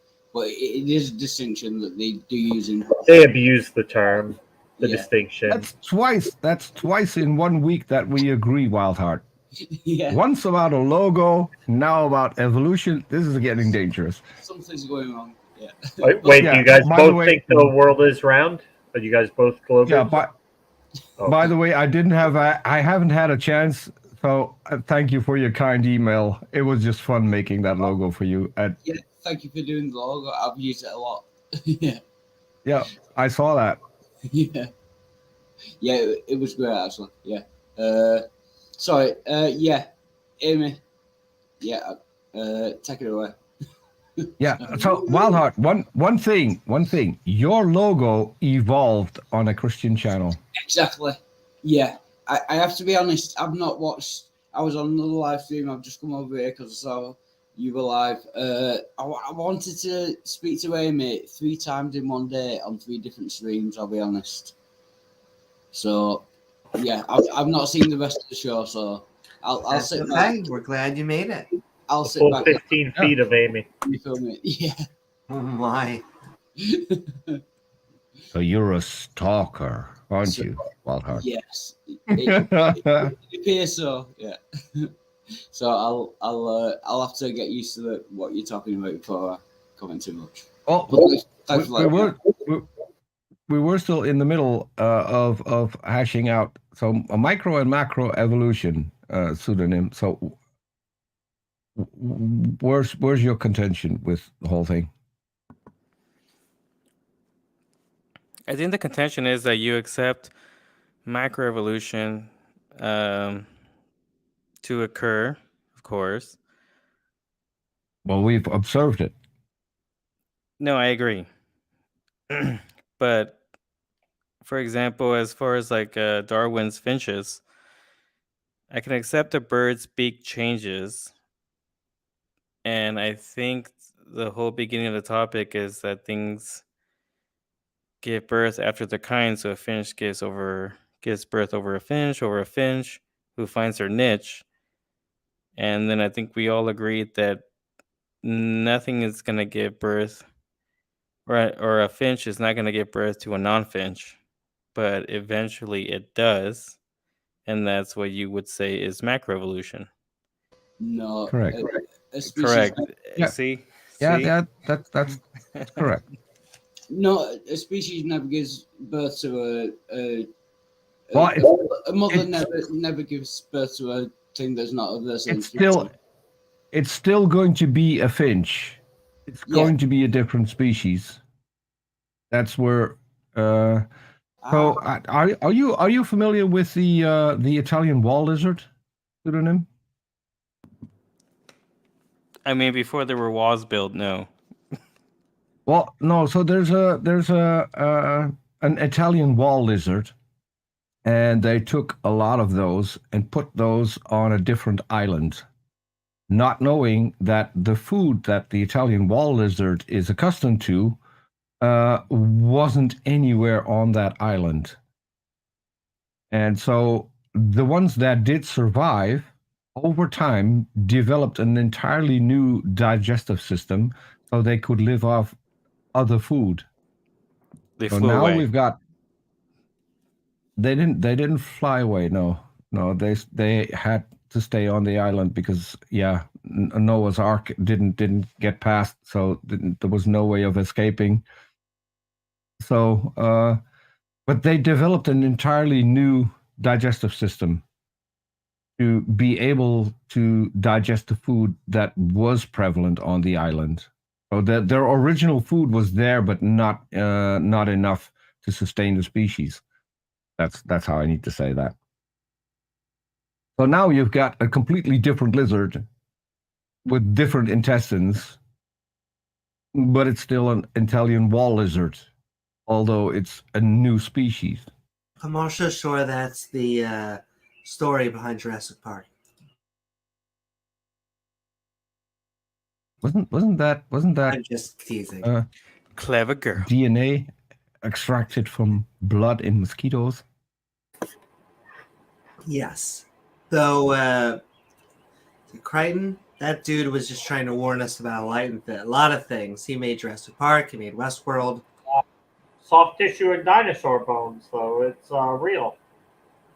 Sadly, he got most of the dinosaurs wrong because none of them had feathers. And the Flintstone is not an actual documentary. Yeah. So It isn't?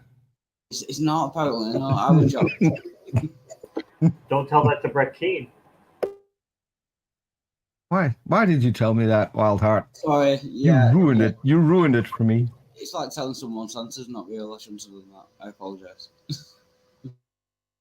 No, but so pseudonym. We've seen this in the show we did earlier. Jackson mentioned that they did an experiment with E. coli bacteria in a petri dish where they had antibiotics in different stages, and they watched from two sides get the E. coli pretty much taking over the entire petri dish, so becoming resistant to all of the antibiotics until they met in the center, which means that the ones in the center are completely different species than the one on the outside of the petri dish, because they had to evolve to become resistant to all of the antibiotics. So we have several species in each part of the petri dish, and we have observed that. So why would macroevolution be a problem if we can actually observe it in species that have a shorter life cycle, a shorter lifespan, and thus are producing much more generations in a shorter amount of time? If it can work for that particular organism, why can't it work for an organism that has a longer lifespan and less generations in the same amount of time?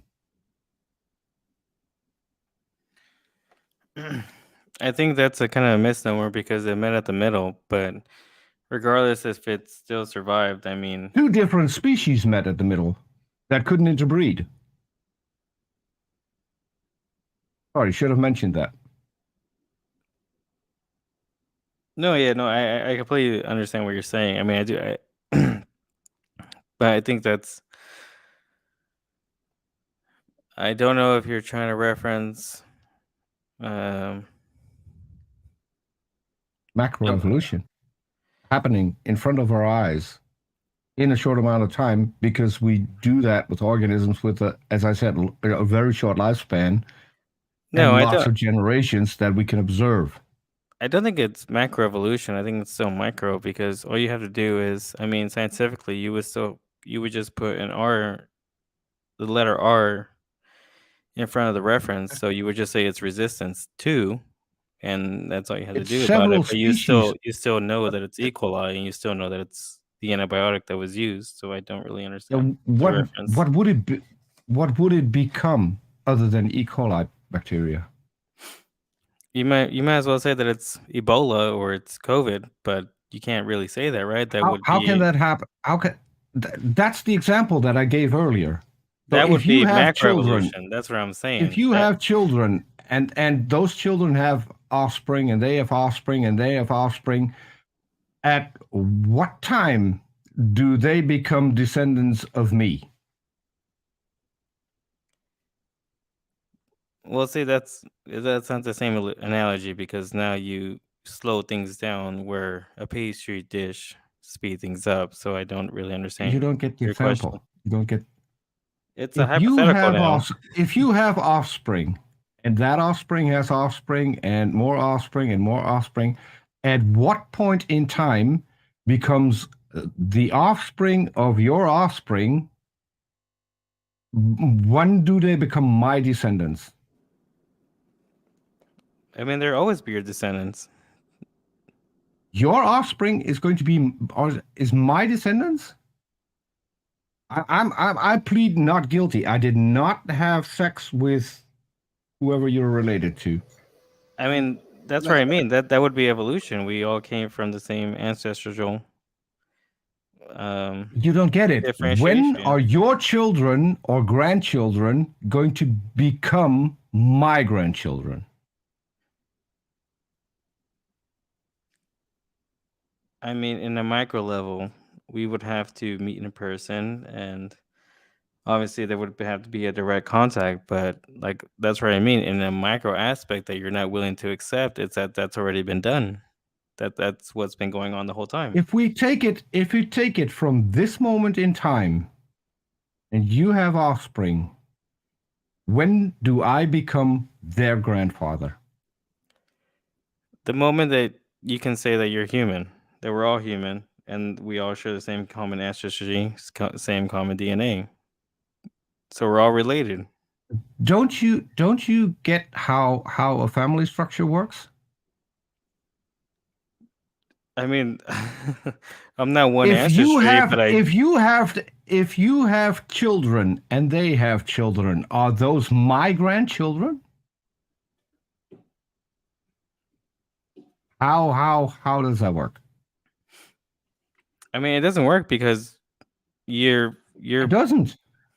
I understand, but you're making this They're family never tree going to be. so complex among If we take species. if we could take this moment in time and we go from here into the future, your children will never be related to me. Your I agree. offspring will never be related to me. I agree, but let me dumb down on you. That is why E. coli always will be E. coli. The offspring will always be offspring from E. coli and therefore be E. coli. The same way we are offspring from apes and we are still apes. Apes are the offspring of monkeys, so apes are still monkeys. We are still monkeys. This isn't hard to grasp. Pseudonym, I'm going to let you have a final comment. It looks like Pat wants to, we're going to read from chat, and then we're going to let Friendly Muslim. Yeah. No, I mean, I know at the end, Peter made it sound so simple, but he made it sound so complex as far as family trees. And the point that I was saying is that we're all humans, so all humans are related. So of course, makes it work. Correct. So I do understand his analogy. I don't understand The it because we're all analogy, humans. the Even though analogy that we're I we're made not. is Hold on. the Even though analogy that I made was an analogy to the petri dish experiment. We've got E. coli, put that on the petri dish. We didn't put their ancestors on it, just the E. coli. So don't go back, go forward. Okay. You get what I mean? So if you start with E. coli, I don't care what came before. If you start with E. coli, all the offspring will still be E. coli. It will never be not E. coli.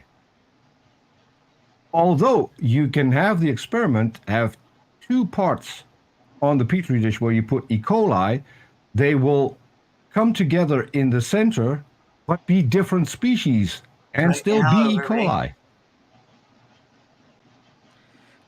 So that was the analogy that I tried to find. I mean, tried to explain with your offspring never becoming my offspring. I mean, I totally respect Peter, so I'll accept that statement. And then other than that, I mean, I'm willing to talk about still the next thing that I saw in the debate was introduce cosmology, but I mean, if you want to bring Muslim in, that's always the best, but I'm sure he has something to say. But I still One quick question. One quick question though. Do you accept what I just said as how things happen? Because we observed it. You can go look at the paper. We observed it in real time. I accept it, but I only accept it because they're completely different categories. It's a kind of a categorical fallacy. No, it's not. It is because you can see. No, it's an allele it's a change in allele frequency in a species in a population over time. I understand, but an E. coli can have a plethora of ancestry in a day or two that you're alive. That's not going to be the same thing for humans. It's not going to be the same thing. Not ancestry. Not ancestry. They will have descendants. But you're still agreeing they're not going to have sex and produce their grandfathers. So they won't have ancestry. They will have descendants. But you're agreeing that they would eventually be just all equali. It's not going to be a different kind of Ebola or exactly what evolution says. That is why we are still apes. But we do have to get from the most of it. Yeah. Let's move on. That's right. Thank you guys so much. It's actually getting a lot of fun. But we are gonna bring in Friendly Muslim. What is up? We are Midnight Ranting on the universe and evolution. Hope you are doing well. And what are your thoughts about the debate, the topic, or anything we've been talking about? Well, good morning all. I'm Muslim and ranting this morning, so that's all good too. It's all good. It was very good. I thought it was an interesting combination. I haven't seen Dr. Dino. Is that what they refer to him as? That's one of the ways he's referred to. Yeah, amongst other things. Yeah. Yeah, so I mean, I remember him as Dr. Also, Dino. Sheila on weekends. No, I'm just teasing. Who knows? Everyone's entitled to their own Dino worlds, I suppose. Yeah, no. So Dr. Dino, yeah. So he made a few points. I was like, we could use him on the Muslim team, as a consultant in some cases. Yeah. But a question I had was, his information didn't seem like it was all current and up to date. It seemed a bit dated to me. Would I be correct in saying that? A little bit. As I said, while the debate was going on, Jackson Wheat and I were reviewing a book from 1967 that has all of his arguments in it. And as far as a Muslim consultant, sadly, like Dr. Dino, he's in jail. What's worse for him, he's in jail in an Islamic country, so he got, I think, over 1,000 years of jail time that he has to serve. Is that But you have a Muslim apologist who literally uses everything out of Kent Hovind's playbook, and the guy's called Harun Yahya. But to give you a very direct answer, friendly Muslim, he uses the latest research from 1956. Oh, okay, yeah. No. Yes. So, Yeah. yeah, so his Big Bang was okay. So talking about the Big Bang, then, so he described that as like you've just got a measurement basically that it's expanding. That's all you have. Would he be correct in that argument, or do we have a little bit more bang on? Yeah, he would say that it's expanding, but you don't extrapolate anything else from that. Don't, just cover your eyes. it's not science? Yeah. Yeah, so he was kind of just dimming down. I mean, to be fair, he may have some points on that if he's going strictly for that angle. That they've got nothing else going on, just some theories, and we've got the creator, so why ignore? I think there's a place for both, to be honest. Until we, I don't. I'm finding this very interesting. If I'm completely honest, the different theories, the different lines of thought, and seeing where they can agree with each other and where they disagree. And yeah, so I think you did quite well. I think you were balanced with your approach, and sometimes in that case where he's presenting outdated information, kind of just letting him flow out with what he's flowing out with kind of works in your benefit, which is what I you allowed him to do, just flow out with his own thing and let the jury decide as to which what they make of how he's presenting his information.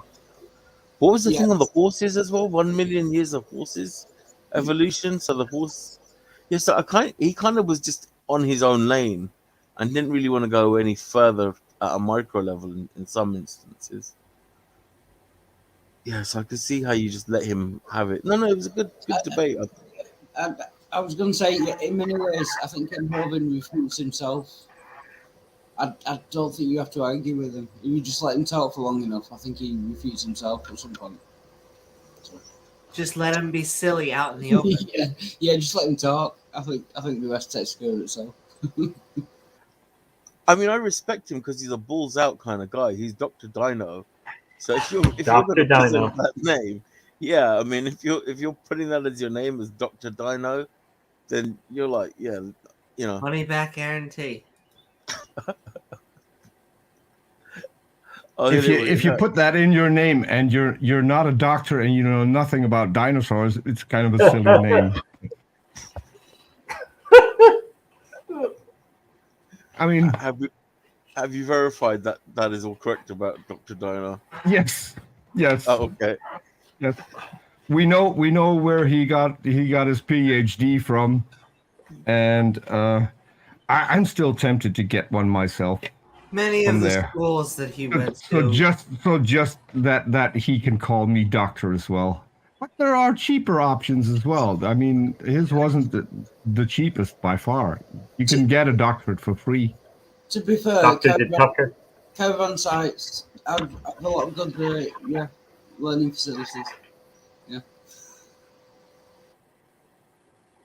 He doesn't know anything about dinosaurs. He thinks dinosaurs are lizards. So it was basically a trailer park. He got his PhD from. Yeah. Yeah, a lot of the schools struggled with accreditation. Yeah, especially when you're just a trailer in the middle of a desert. That's no longer there, by the way. It is now literally just a tiny trailer in the desert. Okay.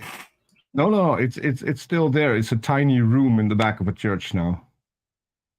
Because you don't need anything. If you don't have professors and you don't have classes and you don't have anything, all you need to have is a computer where the email comes in, and that's basically it.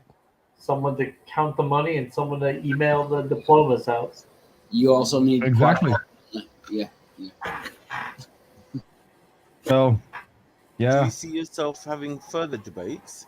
And did you like the format of the debate, the way it was set out, or do you like the sort of modern day debate format I more? think the format was curveball.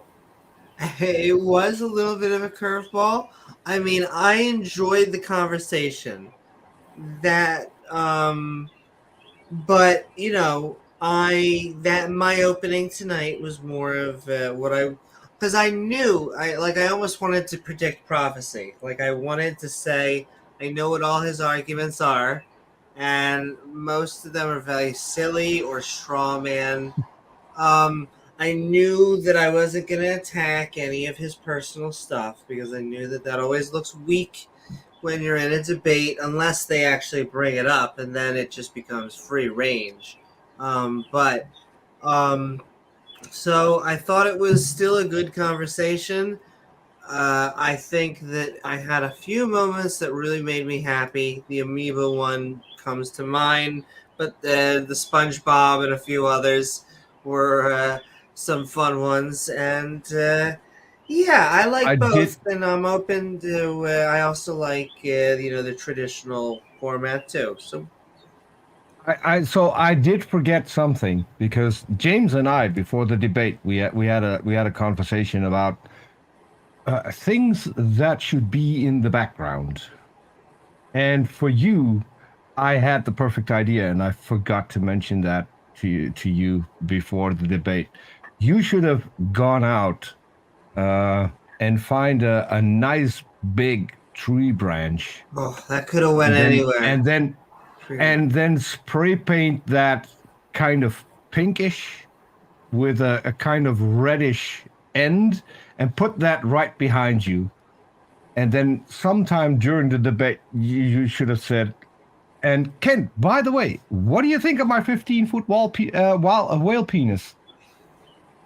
My There's a missed giant opportunity. 15-foot whale. Anyway, we're moving forward with the debate. Yeah. He does have a Chris, very big blame focal Chris, point. Chris Peacock in the chat because he brought it up, and that's where I remembered. I thought, damn, I should have mentioned that to Amy, just to have it in the back, because you always have kind of props in the back. That would have been a That's good what he or prop. she said. Yeah. I mean, who doesn't like a big penis behind them? I mean, that used to be Apparently, Kent met Howard. a good Norm Macdonald joke. Used to be, everyone likes cocks. Straight women like cocks. Gay men like cocks. Straight men like cocks. Right? Yeah, everyone likes cocks. So yeah, you can't help it. Are you familiar with the comedian Ron White? Yes. Yeah, he used to say that he was talking to a friend of his, and he says, every guy's gay. And the friend said, that's not true. I'm not gay. I'm straight.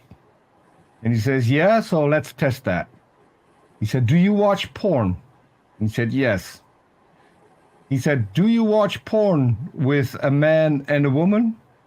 He said, yes. He said, and what's the kind of porn you like? Do you like the guy with the really big cock, big throbbing cocks, or do you like the guy to have a tiny cock? No, a big throbbing cock. He said, see? Wow, I'm gay. Did we just get demonetized? No, I'm just. Oh, sorry. They love out the TOS guys. And no, it's okay. When we're talking about roosters, you can talk about it as much as possible. Yeah.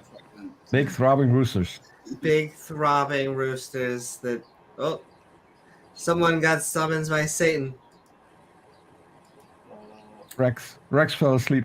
Clockwork Rex.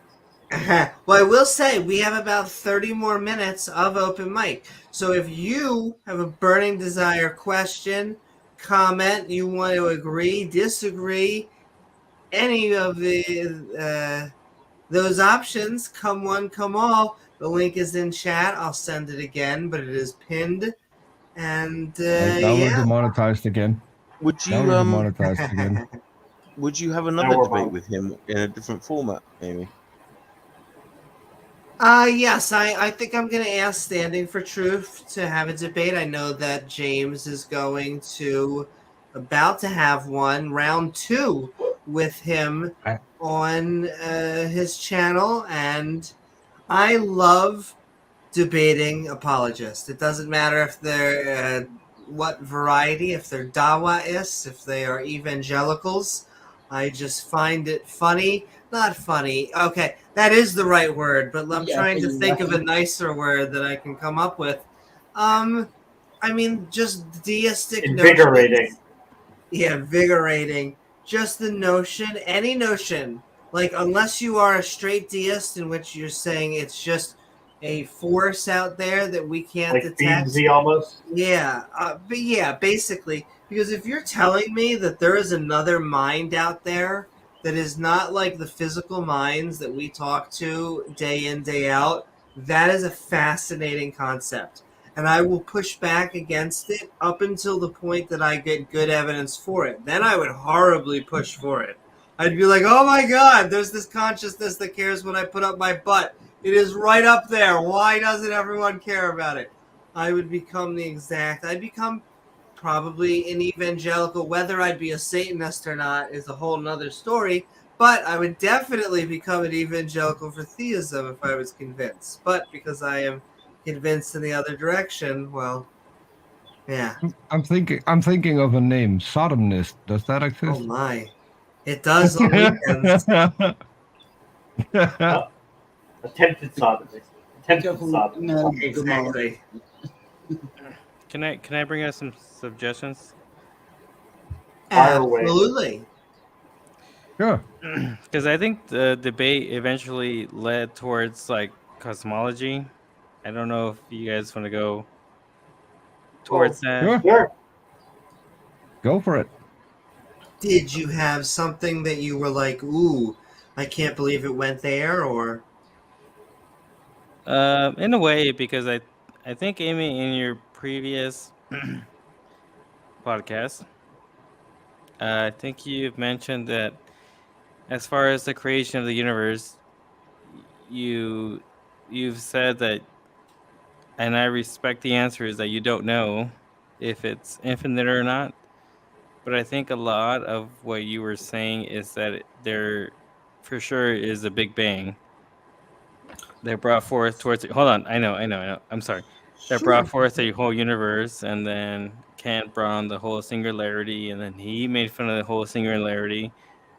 But I think you should have pushed him more as far as him actually accepting that there has to be a singularity. Um, because I think as far as Genesis would go, is that he would have to kind of reinforce that in the beginning, which is supposedly the creation, and I don't know where. If I were you, I would have pressed him on that because I don't know what his definition of the beginning is, if it's not a Big Bang. And I will say he was offering weird things that even I didn't think that he accepted. I mean, he was saying half of the Big Bang and was like, no, of course that happens. Like, if you believe in Hubble's law, if you believe things are I redshifted and things are moving out. I can As far as steelman we can tell. I can steelman Ken's position for you if you want. Well, Steelman Kent all day. Oh my. Yeah. Kent thinks that everything was created. So the earth was created in the exact shape it is in today, as is the entire solar system, as is the Milky Way, as is the entire universe. It just was all closer together. And then, according to the Bible, God stretched it out. So he pushed it out. And the Bible says like a tent. So it's unfolding like a tent. This is Kent's position. So there wasn't a Big Bang, there wasn't a singularity. Things poofed into existence according to in the sequence that is mentioned in the Bible. So there wasn't a sun when the earth was formed. Sun came a couple of days later. There was light. No one knows where the light came from, and then Kent will make up that God was the light. It's nowhere to be found in the Bible that God was the light. It just was light. No source. Can just the only thing, what wasn't the stretching the universe out like a tent? Wasn't that in the Quran? It might be I think me it's getting- also in the. I think it's also in the Quran. I'm not entirely sure. Yes. I came into the Quran lessons too late. Yeah. I only was there for the last 10 months, I think. Right. Oh. Yeah. Only. Yeah. It would just be getting confused. I think. Yeah. I did get the part with the lamps, so which also isn't quite correct. So that's where I saw, but I don't know if Friendly Muslim has any kind of Reddit to put out. I have one question. Because about the thing you just said. You said it was infinite. Do you mean infinite or did you mean eternal? I mean, of course, I meant eternal, but Yeah. Okay. So the current consensus in cosmology is that the universe is eternal. no, it's infinite. Yes. It's eternal. I've spoken to Sean Carroll myself. You know that is what the current consensus is. What would be the Because he difference told between me. eternal and infinite? Infinite is an amount of size. Eternal is an amount of time. And size does matter. Yeah, size does matter, but not when it comes to time. Over time, size will differ. Ask anyone. So is that eternal in both directions? Is that into the past and the future? Because some people have. Yes, because the universe won't stop existing. It will die a heat death, which means that it won't. That's only if it's infinite. No. So at some point, the temperature in the universe there's not enough energy to sustain the ongoing processes in the universe, so it will die out. Doesn't mean that the planets are going to go away. Doesn't mean that anything is going to go away. It's just going to die out. There'll be no end. As far as before Planck time, the current consensus is that there has always, because the universe isn't our universe. There's a difference between the known universe, our universe, the part that we are in, and the universe. Universe means everything there is. So it As also well as means the what multiverse was. of madness. Yes, the multiverse. If the multiverse exists, it is part of the universe. I like the term cosmos as a distinction between our known universe. I like that too, but it's a word that is no longer used in cosmology. They're not using the word cosmos anymore because universe means everything there is. So they adopted what the word exactly means. Yeah. And so now we have our observable universe and we have the universe, which contains the things that we can't observe. Yeah, that's because what is outside our universe? Is there a sign? No trespassing? It doesn't make sense. If you're talking on layman's terms, it's clear a distinction between cosmos and universe. You just use the universe twice, people get confused. Yeah, it was simpler if they used the word cosmos or found a different way to name our universe.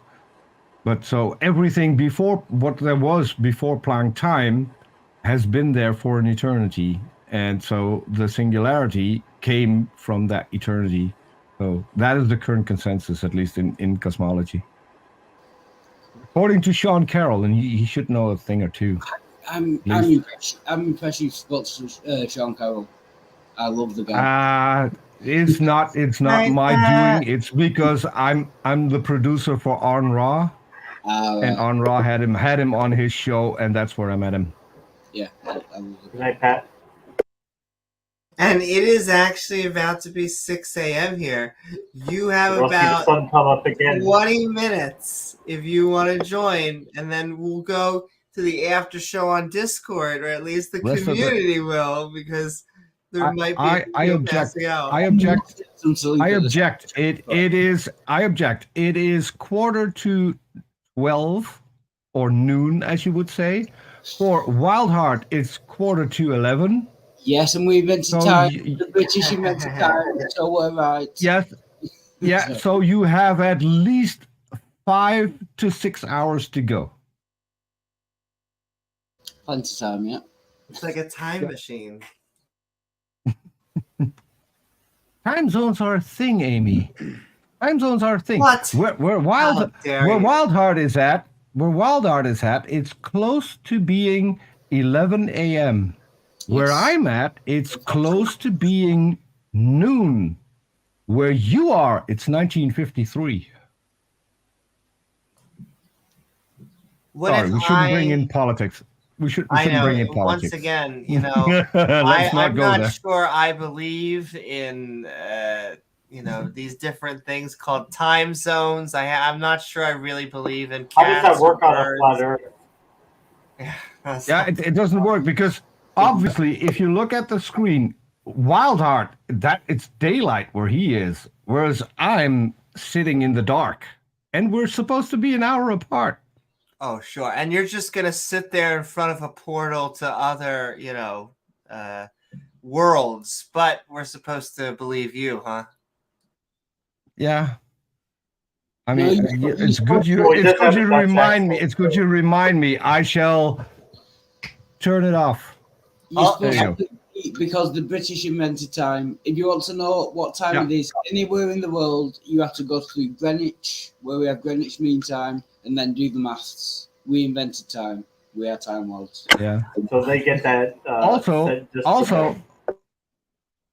Also, fun fact: the British also invented stamps. That is why There you go, British stay stamps don't have the country named on it, and every other country in the world has to put their country on their stamps. I did not know that. I'm going to Or steal they that just have the fact. queen on there. Let it be known we are the Yeah. lords of time and postage. Yeah. And if you send a letter in the UK, you get licked to Queen's behind every single time you send a letter. Oh damn, we're But demonetized. you only again. get 12 Sorry. lives unless a little bit of retconning happens, and then somehow, Mhm. then you get 13 lives. Yeah. Doctor Who Amy, logic. if you ever should send a letter from the Netherlands, you get the lick the kings behind. The same. Oh my! Well, we're not king shaming anybody. I mean, King there's or options. king. Will you send back a letter from America? Proclaimers, sorry. That's okay, because we are Midnight Ranting. In fact, we are having fun, and the universe, Licking everyone. evolution. Like I said, Liking very everyone. light stuff. Sorry, I misspoke. I said licking. Liking everyone. Well, either one works. Either one's flattering. Yes. Easy Whatever mistake. floats your boat. Exactly. I like interrupting Amy with things like this, and then she will completely lose her train of thought. I Just- feel bad. Never because had you it can- to lose. I get really excited, and you can see it in my face sometimes. But I do know Mhm. that, it's like I'm at a traffic light, and so I'm like, oh my god, I need it to be green. But then I try to calm myself down. I turn on the radio and just listen to what people are saying, metaphorically I speaking. just noticed something. I I know. just noticed something. I know how that picture was taken. That is now your avatar. Very carefully. Yeah, you were on your knees in front of the photographer. Oh Clearly. my! Oh, God. Yeah, I That mean, could have went anywhere. It God. went to a good space. Oh, God. yeah, see? Because it was better lighting. I think is what you meant. Better. Exactly. Makes sense. Yeah. Look, sometimes you need to do things to get the right angle. Exactly. And it helped with your channel, having the right angle. Exactly. And look, everyone needs a shtick. Yes. We got a couple. But can I ask a question? Sure. You can ask Please any ask a questions. question. Oh no. I mean, I'm referencing more towards the debate, but I think somewhere in there, Amy, I think you brought up the Fermi's paradox, and I think Indeed. you came up with. I think you brought up the microwave background radiation, and then overall, I think you were like highlighting on hopeless constant. So, how would you say you would bring all those factors together to kind of go against creationism? Well, I would separate those into two different things. Hubble's constant or Hubble's law is really just explaining why everything is redshifted, why everything is moving outwards. We don't even know why dark energy or how it operates. So that's kind of its placeholder name. And then the two pillars of Big Bang cosmology. Oh, are basically the fact that, well, one, Hubble's law is one of those facts, but the other pillar would then be the cosmic microwave background radiation, which is just an early imprint of the universe, which you can still detect. You can still grab radio, you can still do tests with it to see if it still exists. And Static on your TV is partially that. exactly. And so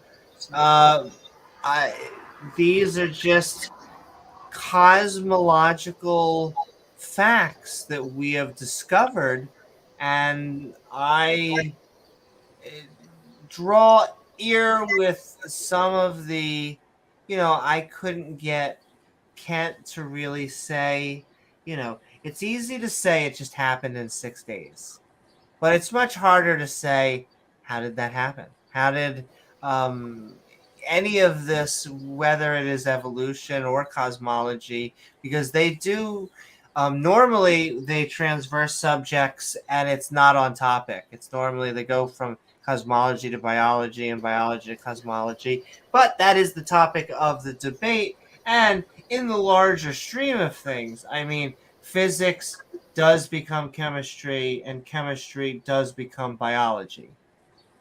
Can I possibly go on a mini rant? Sure, that is what this show is for. Basically, why do creationists, especially, and other Christians, why do they not feel the need to demonstrate that their God exists? Why must they pick away at evolution and cosmology and the Big Bang? Why are they always picking holes at them? Even if you prove them wrong, it wouldn't prove your God. You've got to demonstrate that your God exists and how he did the things you say he did. Getting rid of evolution, and it just won't achieve anything. You know what I mean? Actually demonstrate your God, provide some positive evidence. I can answer that. I think they might have their own, but the reason that they take pot shots at evolution is because they think if they can get rid of evolution, that it will end up making or bringing more people to Christ, to their God. That is one of the many factors that holds up pillars of secularism and other things. Now, that may be... I hate to disagree with you. I don't think that that's the case at all. I think the moment evolution is becoming up for debate, that immediately gives them the chance to no longer talk about evidence for a God, but to attack that. Well, I really, and whoever is watching, I'm not going to debate Kent Hovind ever again. I saw the documentary that McKinnon Mitchell brought out. I had a conversation with him. He thinks no one should debate Kent Hovind anymore, and the reasons that he comes up with, I agree. Everyone who wants to do it, have at it. I want to see one person come up with having Kent agree on the title of the debate. Is there more evidence for evolution or for creation? And then concede at the start of the debate, I am giving you, for the sake of conversation, I'm giving you that everything we know about evolution is wrong, everything we know about cosmology is wrong. Let's talk about creation. How did this happen? And who did it? And what evidence is there for the one who did it? And because Kent will be stumped. Well, 9 if out I of could 10 just interrupt you, Peter, because creationists will be I stumped. agree with you. I would just say that the premise I was giving is what they believe. I know that by knocking down even if you were to knock down evolution, it would never disprove a God. All I'm saying that is in their mind, they're the ones who picked this battle. We don't but only the young earth creationists. Only the young earth creationists. Paint with a small the ones who possible. The ones who take the Bible literally, the ones who take Genesis literally, to them, evolution is a threat. Absolutely. To 99.9% of the Christians on the planet, it is not. I agree as well. And I wasn't criticizing Amy for having the debate. It depends what the debate is on. I'm just trying to go at, creationists. Yeah, if the debate is on, debating what they believe, that's fair enough. That's fine. And guys, we got 10 more minutes. So if we have questions, comments for the panel, now is the time to do so. And I'm so curious, where does the friendly Muslim stand on this point of view? Yeah, no, I was going to ask you. I think what were your thoughts that you thought that we as Muslims stand on the evolution versus creation argument? On the That's ground. a good question. No, just continue. That is a great question, because I never have an idea what someone else believes. I'd rather ask them and get the correct answer than assume something and get it completely wrong. And in the words of the great Benny Hill, if you assume, and you have to picture the word, you make an ass out of you and me. I like that one. Our teacher taught me that one. I use that one in daily life. When you assume, you make an ass out of you and me. Yeah. Yep. Yeah. So we have a no assumption policy. Depending on what information. No ass policy. Amy's not okay with that. Oh my! I'm just impressed that Peter knows Benny Hill. That was the impression. So. I was quite impressed with that. Actually, it took me back to who doesn't know Benny Hill? I grew up with Benny Hill. Benny Hill? Benny Hill and Dad's Army. Oh yeah. Oh, Dad's Army. That is going back a while, isn't it? Right, where are we? I'm old. What can I say? Old is gold, as they say. So let's 14 days ago, I could still say I'm in my late 50s. Not anymore. Oh, happy birthday. It's fine. Thank you. You're only as young as the person you feel, they say. And I had the perfect birthday gift. I spent 4 hours. No, I spent 2 hours on going through the Quran, and then 4 hours talking to believers trying to convince me that a God exists. What better birthday gift is there? Yeah, I thought you were going to say on your knees. 4 hours on your knees. Now you're talking about a birthday gift.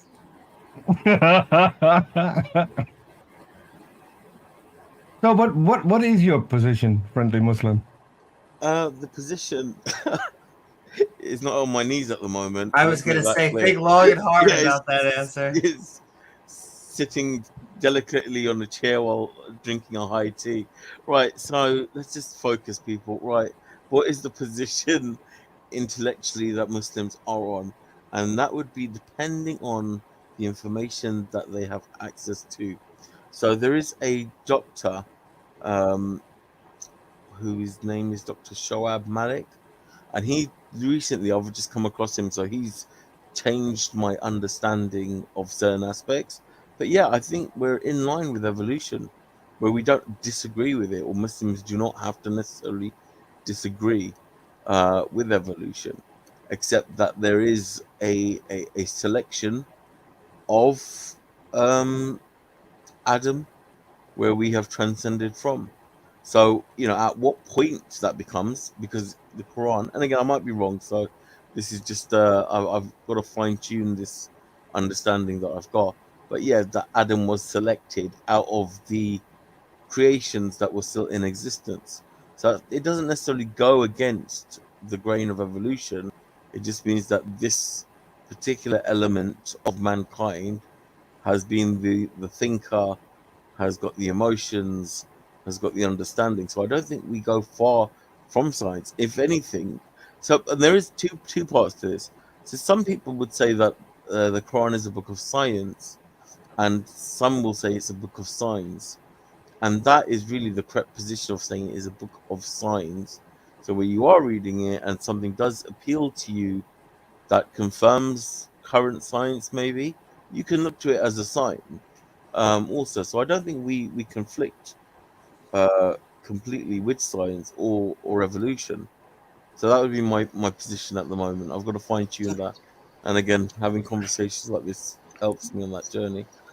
Sweet, Sorry. sweet baby. That seems very convenient. So you're saying if it conforms with science, it's science. If it doesn't conform with science, it's science. Can you say that gets you out of every situation? We have a word for that. It's called confirmation bias. Yeah, not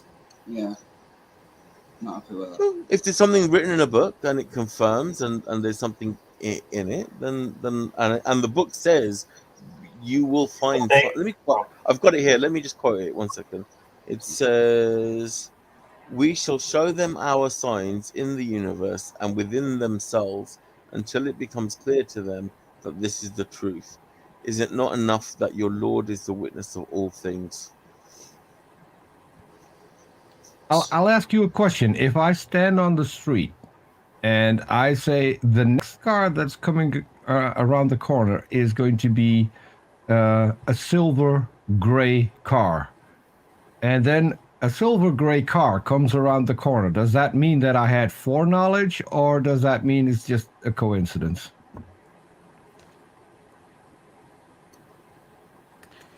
He's not gonna understand that.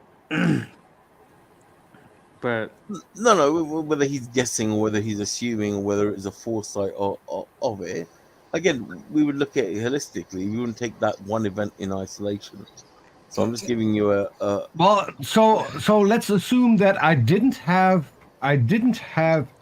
any way to look around the corner. I just made a claim, and then what I claimed happened. Does that mean that I have foreknowledge, or does it mean I was just lucky? depends on how many times you're lucky, I suppose. I mean, if let's just say you are continuing, You can only be lucky once on every specific event. There's only one first car that's going to be coming across around the corner. The second car will never be the first car again. So I can only be lucky once on that one. on that particular proposition. well, As is an analogy. Well, the analogy that I'm making is that if you read something in the Quran, and then you see something in science, and it looks like the Quran is pretty close to that, you see that as a sign. I can do. It's a free world, you know. What if science comes up with the exact opposite? Is that also a sign that the Quran is wrong? Well, then that's why we never affirm it. We just look for signs that speak to us within the book. So again, that's the problem. It makes so you pick and choose. It's a great system that allows us to evolve with the times. don't It, you know, there's a if name there's a for that. system that allows us to continually review, There's a then I'm name all for that. it. It's called the Texas sharpshooter fallacy. It you shoot at something and then you paint the target around it. That is what you're doing, and you wait until the next bullet comes and then you make a new target. You Is it make wrong? But if you Is it wrong? if you would be honest, then if science would find something that completely contradicts with the Quran, then you should be intelligently honest and say, okay, look, this is what science found. This is what the Quran says. It is obviously that the Quran is completely wrong. Does science change? Yeah. No, you made it so that that can never happen. No. It's not about science changing. Does science I'm talking change? about a specific. Yes. Okay, fine. Then our understanding of the science change also. No, Well, so let's take one thing. Let's take one thing from the Quran. In the Quran, it states that the stars are lamps, and that Allah can hurl them at people, and at demons, at jinn. Are the stars lamps or are they planets? And do you think that there will be a time in science where we know that a star is actually a star, is a planet? It's not going to be disproven anymore. No matter how far science progresses. So we know at least one thing in the Quran that is completely wrong, because you can't hurl a star at a person. No, It's entirely impossible. Then they would just call it a sign and not science. That's my point. It's either science if it agrees with the science, or it's a sign if it doesn't agree with the science. Well, we shouldn't really say science. We should They say cannot signs. lose. They cannot lose.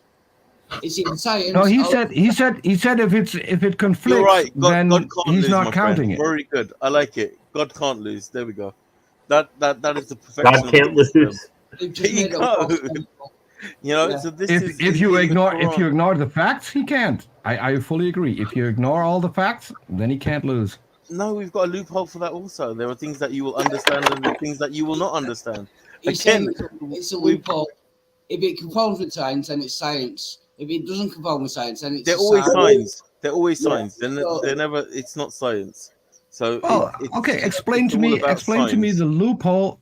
Explain to me the loophole that you use in which it becomes possible to hurl a star at a person. And then after you explain that loophole, we are going to move into outros in which everyone will get to be able to say whatever they want on the topic. Or whatever we're Oh, talking it's good. about. It's good you added that to it. I mean, careful, careful. On that one, that whole verse, that I've got to read an article on that one. So I'll have to, because I can't answer that one fully. The things I know about fully and the things I don't, if I don't know about it, Yes, then- if you admit that you know what they're doing and you know how they're doing it, why are you still a Muslim? what do you mean? You're saying you know that it's a loophole and you know that they're using tricks to basically make the Quran true. No, it's not tricks. It is the understanding of the system, which allows it to evolve and for us to look at science and to continually be knowledge. I mean, I'm not getting any fulfillment from just there's a big bang, the universe is out there. I'm quite happy with the fact that there is a God, and But you understand what? Sorry. look, I mean, me being a Muslim doesn't affect you. No, I'm not. I'm just saying I don't know how a human brain can know that it's they're making stuff up to make sure that they can never be wrong and then still believe it. Well, I don't know how that works. I'm saying to you that it allows this system of, I mean, don't take that one argument as one argument. It allows you to constantly be a student of knowledge, to keep on understanding and relating life to what's going on around us. It doesn't do that. It just makes it so that you can't be wrong whether you're wrong or not. That's all it does. That's okay What you're basically doing is you're using a sledgehammer to ram a square peg into a round hole, and when you put enough force to it, it will go in, but that's not how things work. It's not necessarily a where you're kind of just go, it's such a negative. It allows for us to look at science. It is negative. It- I agree. No, it's huh? I agree. It's negative. Why you would said it be? I I said agree it's that not it's negative. it is negative, but you said it's not negative. So why would you say it is no. negative? What I said Let's what get- I said was a very negative outlook on how you describe what you are doing, and I did that on purpose to just point out how illogical that is and how unscientific that is, and it is you're basically being dishonest towards yourself. If you're going to find something in science and if it doesn't line up with the Quran, what you will be doing is trying to find loopholes so you can eventually fit it into the Quran. That is the equivalent of lying to yourself. But you And know, you don't No, it's even not. realize No, that. I don't think so. I don't think it because is. It is. That's the thing. I don't think because you're trying to box it in and say that we have to take this and equate it to that, and not necessarily. If you're dealing with a higher understanding, then some things may equate or they may not. And they may equate at certain times, and so the Quran in itself has to be taken as an overall holistic, where See, there are certain things that you can take from I it. can't help but think that you're laughing during all that sense, and I think I know the reason why. Yeah. Who's laughing? It just sounded like you were laughing when you were explaining it. It just strikes me that you know it's a con, and you still saying you believe it. No, I don't think it is. I don't think it is. I think you're trying to box me into So something that when the it Quran isn't. when the Quran says that at the moment of conception there is a blood clot, we know that that's not true. Then around the blood clot, bones will form. No, I And think you're then mixing the up. bones- I think you would have, and then I'd the have bones- to and dissect then- it. I know this for a fact because I've watched, not only watched Muslims argue that with a friend of mine, I've had a Muslim argue that with me. The bones will form, and then the bones will be covered in flesh and skin. We know for a fact that that's 100% incorrect. It doesn't start out as a blood clot. The bones don't form first. They don't get covered with flesh and skin. It all develops at the exact same time. And in fact, the bones start forming after the flesh is forming. So we know that the Quran gets every single piece of embryology backwards. So And- they would call that Bass backwards. Yes, and this is supposed to be the word of Allah, the guy who made everything. And he didn't even realize that what he was telling Muhammad, it didn't line up with how things are made and how the universe works. Should have talked to Kent The- about it.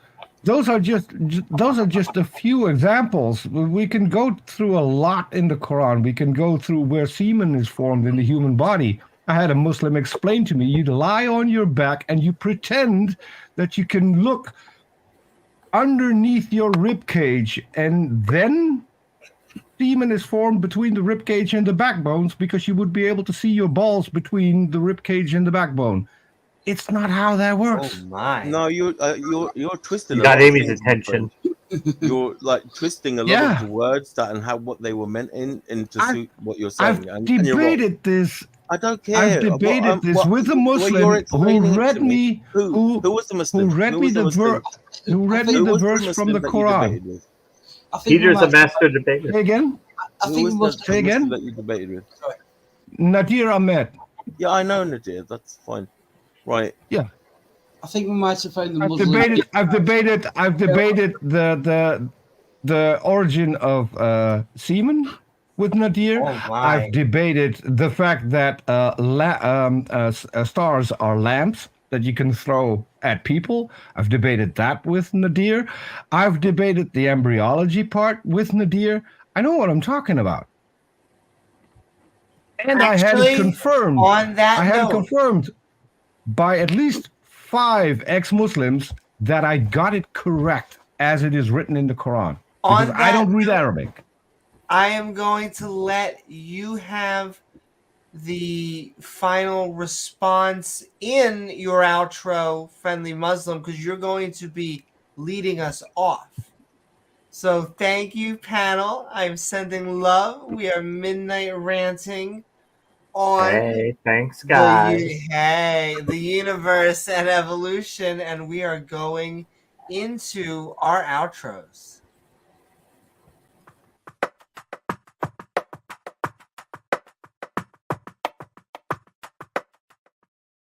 Woohoo! What is up, Friendly Muslim? We have been Midnight Ranting on Universe and Evolution. I hope you had a good time along with our theological back and forth. And what are your final thoughts on anything we have been talking about, the debate or the topic itself? It was getting spicy. I've been Muslim. It's the morning, and I've been ranting. So it's been my Muslim morning ranting at the moment. But yes, it was good to talk to everybody, get a few jibes in, and it was getting spicy. So until the next time, when it's at a time that the British can accept, I'll look forward to it. But the debate was good that you had. I would like you to do another show where you review your debate, maybe, and we can have a look at the points made and go through That it. would be good. But yeah, like a post-debate analysis, and we could tear it up with that. So I look forward to the next episode. It's been emotional, intellectual, and funny all at the same time, my friends. So I look forward to the next time. Woohoo! Thank you so for very what much, it's- Friendly. We may milk it twice with that cow. We may both upload Yeah. it as a premiere and then review it in a Review it. live stream. And what was that, For Peter? what it's worth, Amy, for what it's worth, I want to say I love the Friendly Muslim's demeanor. I would love to have a more in-depth conversation with him. Yeah, I like it that he joined. You should join more often. Yeah, I like Ramen. He's good. I will do, my friend. And I like the Yeah. idea of getting Ken Hovind on Team Islam. I love that too. Get him on the Oh payroll. my. Dino Dawa. I still don't. I still don't get it. I still don't get it why Amy's not a Muslim. Oh my. Well, I've had two You different get streams. you get to be on your knees 5 times a day. Oh What's my. keeping you? Well, I will say, in Well- my defense, I don't know if I could, bring myself to only do 5 times a day. I will reject you. I apologize. But yes, speaking of which, Wildheart, we have been Midnight Ranting on the Universe and Evolution. It has been fun. I hope you had a great time. And of course, what are your thoughts about the debate, the topic, or anything we've been talking about tonight? See, I'm tempted just to sing a song. Just Spooky said, "Don't let Wildheart sing." I'm tempted just to. No. No, it's been good. I've enjoyed it. I would love, to see that discussion between Peter and the Muslim. That would be brilliant. I'll speak to him further myself. Yeah. But Thank you so much. Cheers. Thanks a lot. We may have to set have Peter a up with discussion Friendly with him. Muslim with the debate me, bro. Peter's like, we'll have a very good civil discussion, and I'm like, all right. So Peter, we're gonna put the boxing gloves on. But yes, thank you. And clear so your very schedule much. for the following day. I mean, I'm always game. You know that, Amy. Oh I'm like you. my. Well, like we can't help ourselves. I'm not sure if we're pseudomasochists, but pseudonym. What is up? We have been Midnight Ranting on Universe and Evolution. Had a lot of fun. I hope you did as well. And of course, what are your final thoughts about the debate, the topic? We normally say tacos, but really just anything in general. Well, I appreciate you having me on, of course. Amy, you're the best. James, Peter, thank you for meeting you. Overall, I thought it was a great debate because I did watch the whole thing. Honestly, it was like 4 hours in until you left. but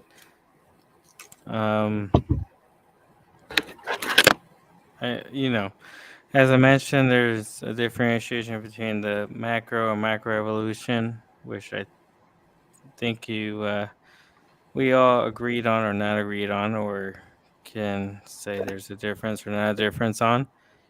And then I try to bring in a topic of artificial and non-artificial, of things that humans create to be considered artificial, as far as like cell phones, but essentially they would be in the same category as natural, but yet or yet not. So there is another differentiation, maybe in philosophy or maybe in evolution. And then I try to bring on, as far as cosmological matters, maybe a big bang, or maybe not a big bang, eternal and not eternal. As far as things, or at least as far as the universe expanding or not expanding, Hubble's constant or non-constant, big Big Bang Theory, why creation is accepted, or why skeptics don't accept it, but they do accept it as far as their argument. And what else? Expansion of the universe, dark energy, dark matter. I don't think we got too far into that topic, but it would have been a fun Discord. But That's true. The conversation will continue. yeah, I think we, as far as debate, I think I left off because I think Amy would have been able to push harder on evolution, would have been able to push harder on artificial intelligence, would have been able to push a little harder on cosmological creation, without agreeing. There was a Big Bang Theory, because I feel like a lot of creationists would have to press on that Big Bang Theory would have to happen, which is Genesis 1 in the beginning. But Kant apparently makes fun of that, and I don't think Amy really caught on to that, because it almost seems like Kant makes fun of that version of in the beginning, or makes fun of the version of the Big Bang Theory, but then describes that the Big Bang Theory is described in Genesis as in the beginning. And then he stretched out the heavens, which is what Amy brought on as Hubble's constant. But Hubble's constant really can't concur in the creationist theory. And why or why not? I think I'll stop there, and maybe we can talk about this in a further podcast. But I appreciate you having me on. Thank you, Sounds good. Thank you, Peter, Pseudonym. Fairly Muslim, James, and Pat, I believe. Woo-hoo! Thank you so very much, Sue. Thank you, Pseudonym, for being on as always. Thank you. And all right, we're going right down the list, and then we're heading on to Discord. And I am going to do, I swear it's almost 2 marathon days where I'm getting closer to 24 hours without sleep. But You need some sleep, Amy. I definitely have slept before. It has happened. Thank you, Pseudonym. And all right, we are going, I think, to our headliner, Peter. That is right. We are midnight ranting on evolution and the cosmos. almost sounds like a buddy comedy flick, but I hope you have had a fun time. We have also had some theological back and forth. What are your final thoughts about the debate, the topic, or anything we've been talking about tonight?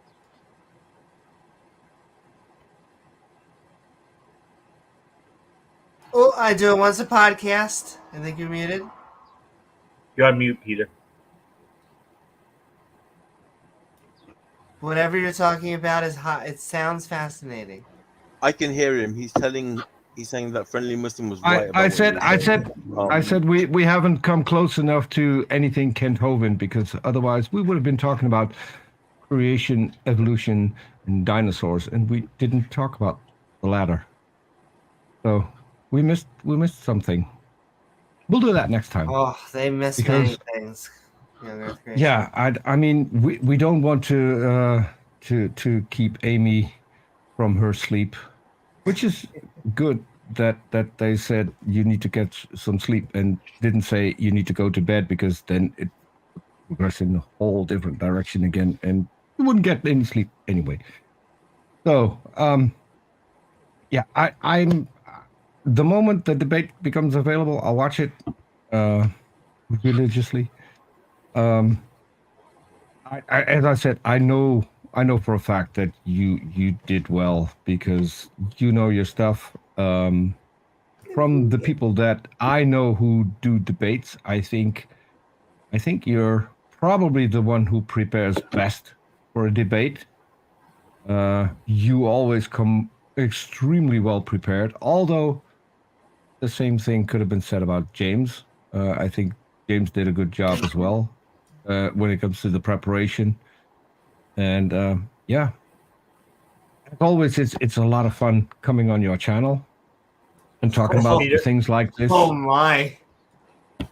Yes, I like coming on your channel. I mean, and Peter, we just enjoy watching. Yes, you love to see me come. I know that. So, are we demonetized yet, or do I need to continue with the whole thing? It's okay. As I said, we're still on Team Science. We're doing good. I did grow up with British humor, and there's a lot of double entendre in British humor. I mean, we haven't discussed the fact that you were playing with your pussy on screen. I had because we saw that earlier. See, that comes from a British TV show. So stuff like that.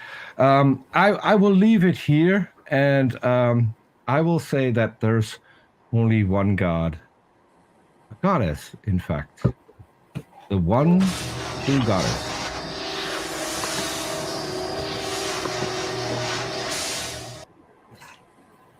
There. Oh. Yep. Nice. The one true goddess. Hathor.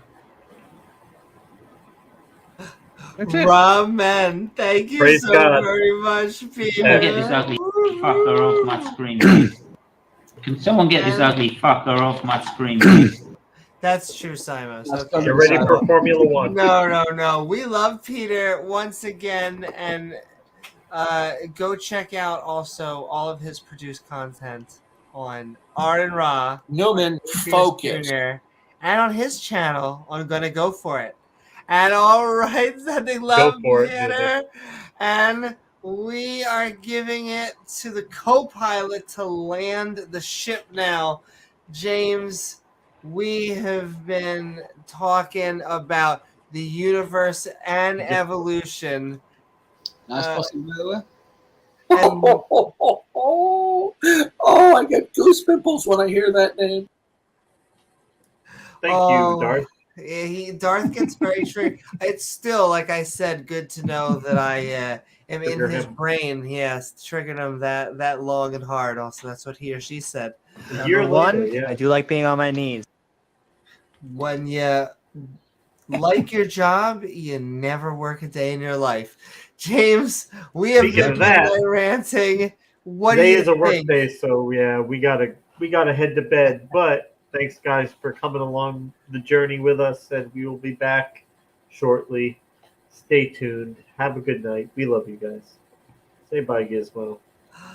Goodbye, Gizmo. That's right. He looks so happy. He's like, I have produced another fantastic Another podcast. masterpiece. Yeah. Yes, exactly. Another catcherpiece. Oh, sponsored by Sugar Water. Penelope watching her One TV cat- show out there. Exactly. She's noticing, and you, James, have we not fulfilled our Son. prophecy? Yes. The birds are saying a happy good morning. We gotta get back into our coffins. Exactly. Once again, this is I consider this a tan. I don't know what you're talking about. I really don't. But I hope you all had a fantastic time on this episode of Midnight Ranting, the universe and evolution, where tonight we threw a debate after party of Kent Hovind, Manatee roast. versus Amy Newman.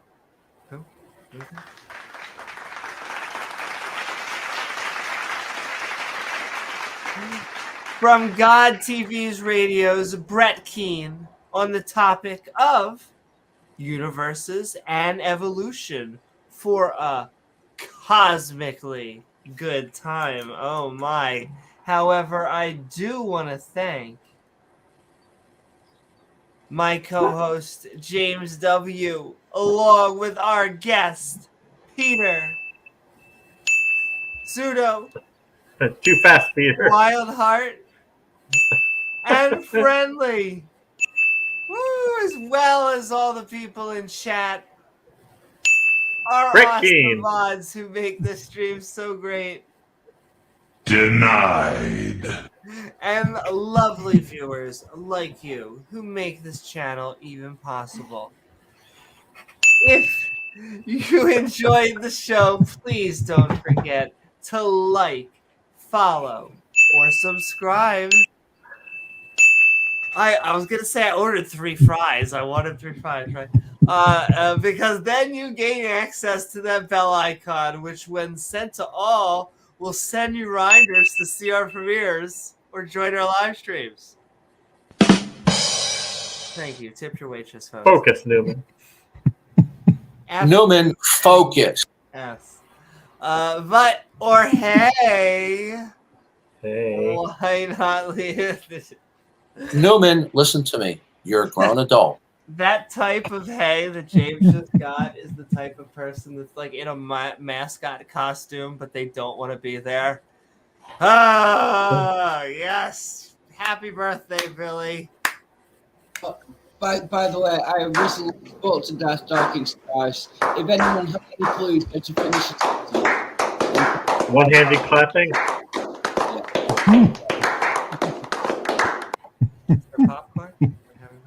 Popcorn? But yes, after the show, we will be, or many people will be, the community will be at the Skeptic and Ranting Discord server, the link of which is in the description below. Lastly, if you would like to make even more fun content, well, then we More offer... SpongeBob. Exactly. We offer some unique perks for your support by heading over to our Patreon at patreon.com/Amy Newman. I am Amy Newman, and we will see you all on the next episode of Skeptic Ball Z. Good night, everyone. Good night.